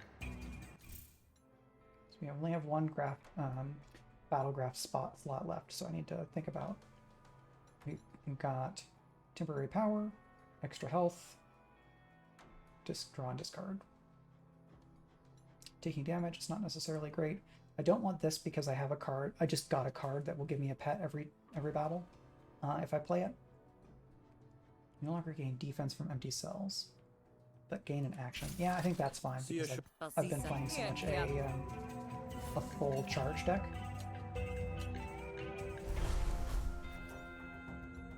And I have 10 metal, so let's go ahead and spend some. Capisce. Tion. Shalpasut ganat sodete. Tuanasi. Sokotipia. So some roguelike meta stuff. Depends on how far you get each time. Oh, you can buy metal for money.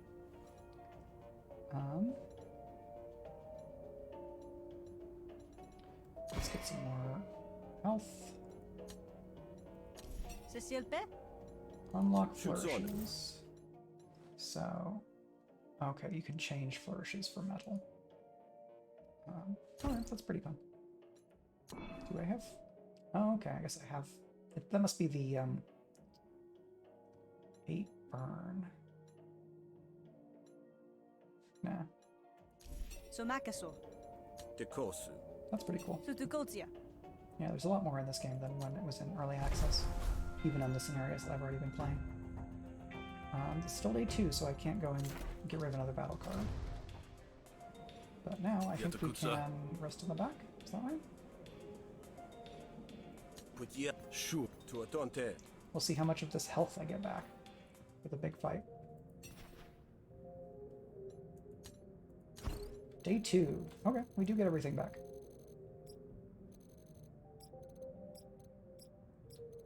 Several people hate us. A lot of battle cards.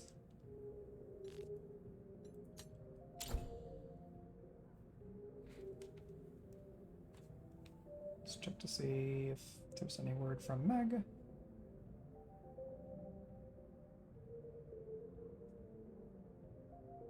Nope, nope, nope. Okay. Gained 9 experience on helmet. Oh, right, because that you get the random full experience thing. Piazza. Capio. Package came for you. Hikopana.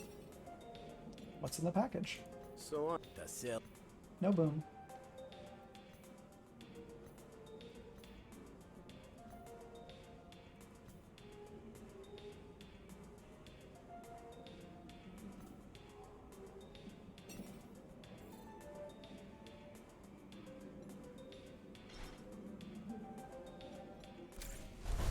So,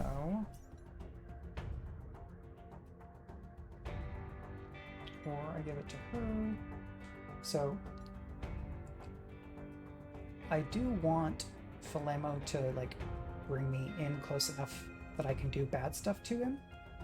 So my inclination is to go for Calandra, so instead I'm going to go take this to Flamo and see what that looks like. Capiel. Puan po manusatio tulhopa. Pakia. Sonaka siloti lelpakas kinhatake. Dekosu. Bad? More hatching stuff? Beep. Panaka. Panato. Supiama. Yekeposhua. Shekip. Guahota. Ponkate. Sukapo. Katelta. Osha. Pehotu. Chapilke. Hatashu. Henhepo. Lutashosha. Shakuas. Seshapo. Zos. Tasu. Shuke. Bietasha. Delta. Kakiete. Shepokana. So we can rescue a Baron from a rise trial or investigate a crime scene. So I don't want to undermine the rise. Therefore, let's go for this one. Bietasha. Tulpeko. Kiona she. Oh, well. Chapilke. It's against the rise anyway. Sankuoke. Explosives. Yatopu. Sonama. Pushudad. Saluse. Investigate a crime scene. Yeah, I can probably still turn that around. Pehotu.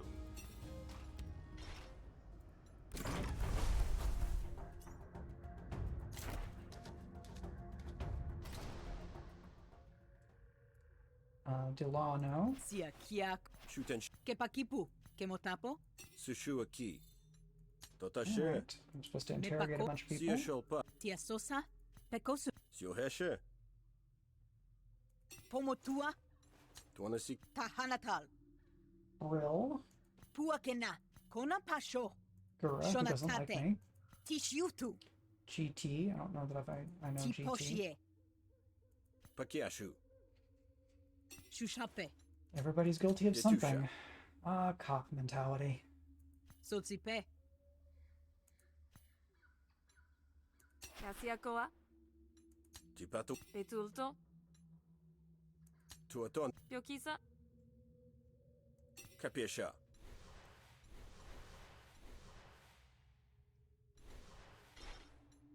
Kalesia. Seshopa. Tatosu, Totashe. Pipotiama, Tipato. Patosepo, Kianake. Tuanasi ki. Totunma. Kakiet. Pekatu. Piekipo. 46. You've Secure. got 56 because you don't like me. Tekika. You've got Shutzona. 46. So let's try it. Let's try you. Kisensa. Futia Piushu,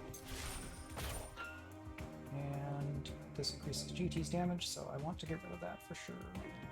We've got metals. This it can be very hard to prepare this without a card that lets me prepare. So.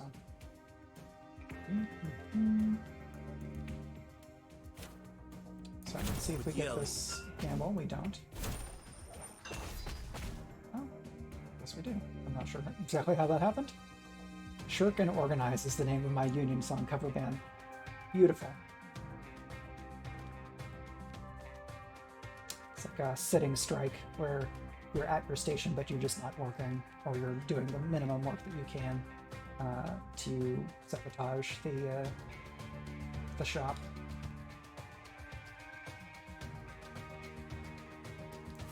Alright, let's do this for max damage. I did just hear Meg get home, so I think after this mission we'll call it for the day. Takosyo. Okay. Now let's go ahead and use this to get XP. But we're going to take all that resolve damage, unfortunately. What's this? Grindstone. Targets the opponent for 2 damage. So we can use Blacklist here, and that 8 will roll over onto... Ooh, that's... Why did that happen? It rolled over on my own argument, not theirs. That was not good. Where's this card?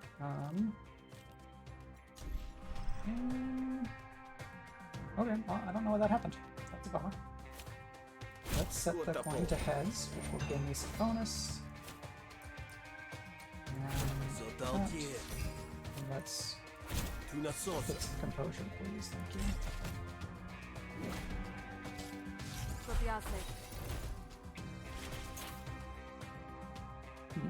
That's not good. When your damage fills over against duties, it targets your core argument instead, so could have looked at that.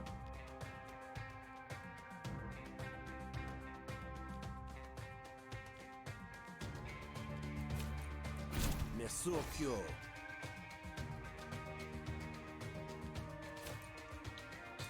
let's do that.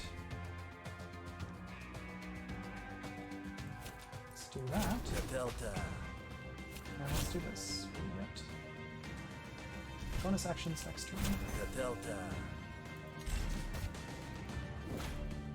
This is the most composure damage I've taken in a while.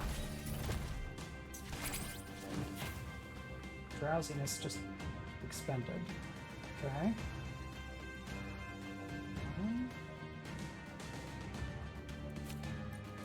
Composure, yes please. Let's set 2 heads to get some more composure. So I can do this here, prepare this so it costs 1 less. Do that damage, and then gamble, which will do damage, and then it does exactly enough there so I don't take the spillover hit, which is very nice.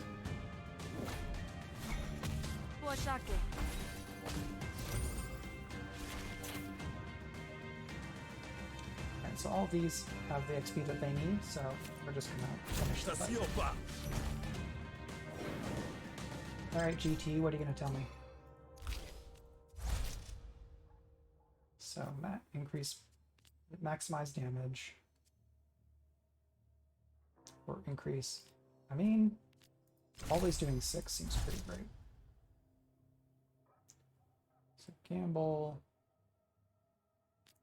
Let's trend toward that. 4 composure to all. Let's do that one. Gain influence or gain more influence. Let's do more damage.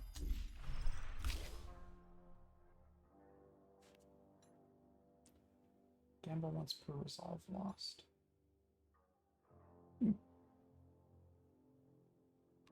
Yeah, let's do that. I did it, and I do it again! Kemotapo, Tiasosa, Shekir. Pukesh, Kapish. Timanapo, Hatashu. Petoshake, Koseso. Now we have to escort GT to interrogation. Totianata. Alright. Sakikasa. Yep. Shutsona. I'm just being the most incompetent for Philemo. Yeah, the interrogation encounters are negotiations on their own, and then because I won the negotiation with GT, I didn't have to then do a negotiation with the Philemno or whatever to convince him, to convince Philemno that it was one person, because I already had a confession. So I would have to, I'd have to do a negotiation either to get someone to confess or to convince the overseer that I picked the right person. Burbla or dog. What if dog?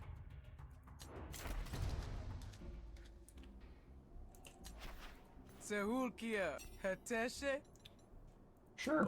Sash, Detush. Gati, Socia. I have a helper.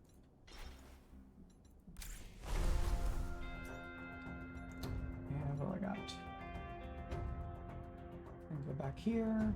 Let's go over here because I want to see if I can buy things. Look at all this money I have that I'm not using. Sosi. Atiakol, Sushua. I don't have that much metal. Kalshalana, Pakiashu. So Santamos, what I actually want is this. I want this one. Oops. Counter. Suanas, Patian, Robotics. Shakasa, Combat drone. Auto dog. Grenades. No thanks. Moselpa, I already have a thing that will give me a dog. I just haven't gotten to use it yet.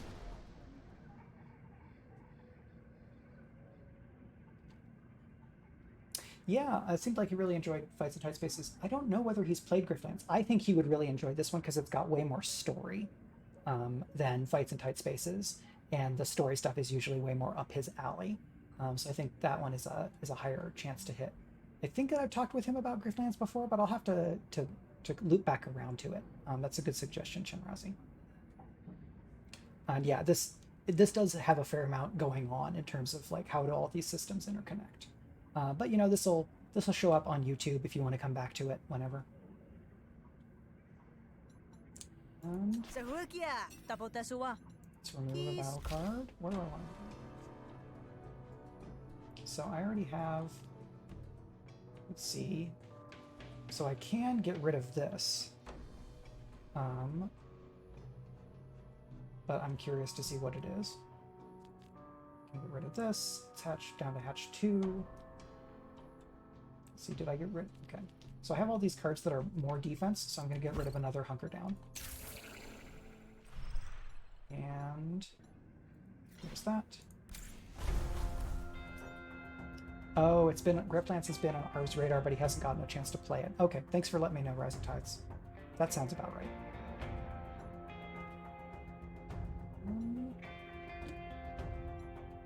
All right, let's go have a conversation, and then I think I'll probably call it.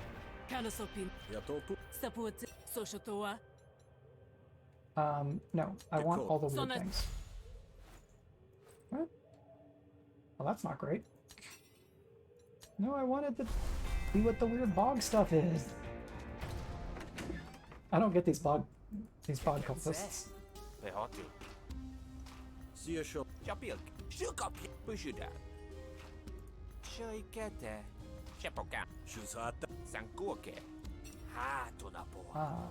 Need to set a trap.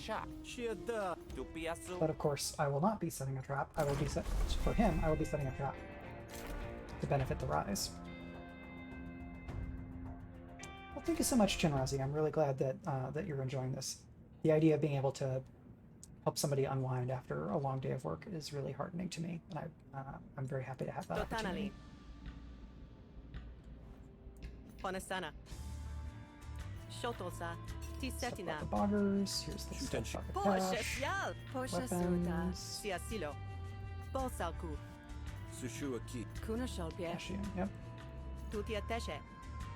Cascio is a major character in the Sal storyline. I think the main villain. Get the cash. Cool. Alright, so then I can get a job in the meantime. So let's pick a job, and then I think we'll call it for the day. Mole Fixer. Mole working for the Spike Barons. Turn the intel back on. Draft, money, metal. Draft, money, metal. Mole Fixer seems more interesting to me. So, get the mole to start giving us information anymore. Okay. So, we are in the middle of day 3 of the Rook storyline in Griftlands. I'm having a lot of fun getting to show this off for people, and since there's been a good number of folks hanging out, I hope that some of that's because the game is cool. It may also be because people are on vacation for the end of the year. Whatever the reason, very glad to have you. Thanks so much for coming by. As a reminder, the giveaway for the paperback of Annihilation Aria and a audio CD version for hitting 50 followers is going to be on January the 2nd. It's basically the first Sunday of the new year. I want to make sure to give everybody lots of lead, because I think the way I'm going to want to do it is that folks you'll want to be here or at least already be a follower to win, and I will clarify that before the stream. I need to double check the rules on Twitch in terms of what you can ask for giveaways, because I want to make sure to follow the rules, because not doing that would probably go poorly for me if Twitch decided to turn its giant Sauron-like eye of oversight at me and make an example if I unknowingly do something wrong. So I'd rather not do something wrong in terms of dealing with that, because this is fun times. I don't want to deal with hassle in fun times. As a reminder, right now the way to support the stream monetarily, if you're so inclined, is at patreon.com, where I post essays about writing and publishing and role-playing games. I have been sharing works in progress, drafts, and information about my Genrenauts Forged in the Dark role-playing game, which is coming along nicely. Plus, I share pictures of Oreo the dog, who is very cute. And just recently, I shared a little snippet from a novel that I'm working on and have been trying to do revisions on. That's going pretty slowly, but I am making progress. Giant Sauron, like exactly. You know, it's a part of Amazon. They're kind of on that scale, right? And if you have not been watching The Case of the Cindered Seal, we did the last episode. The Case of the Cindered Seal is complete, and you can now watch the entire series on YouTube at Arv's on Arv's YouTube in the Speculate playlist that he has. My YouTube also has a Cindered Seals playlist. I'll make sure I should get a direct link to that into my bot notes here so that it's easier to link to. And yeah, I may do some bonus streams between now and the end of the year, because I'm just not gonna ask myself to work as much, and maybe people have some time off. Maybe I can play Griftlands a bit more. I'm also interested in starting to play the Rune King, which is a League of Legends like traditional RPG in a different part of the setting, because I really like the game Arcane, or the Netflix show Arcane. And I have some games on my like Christmas list, so if I get any of those, then I may start playing them. Something on PlayStation 5 or whatever, because I did make that, I did get that part of the stream, or the stream technology up and running, which is pretty cool. So now I could have done come to here, which is me. My head is low in this, but that's fine. You're getting some this there. There's glare here, but you can see pictures of Oreo. This is a gift that Meg got. Had all these printed and put this together, and then some of the Aria cover there. But that is that. Yes, yay Oreo. Oreo is the best. And it's probably about time for Oreo to get a walk. So thank you again to everybody who came by. Thank you to Chenrazi for kind of winding down with me. Thanks to Rising Tides and The Kids Are Asleep for hanging out and chatting with me. And for everyone who came by and watched. So I will see you next time. Bye.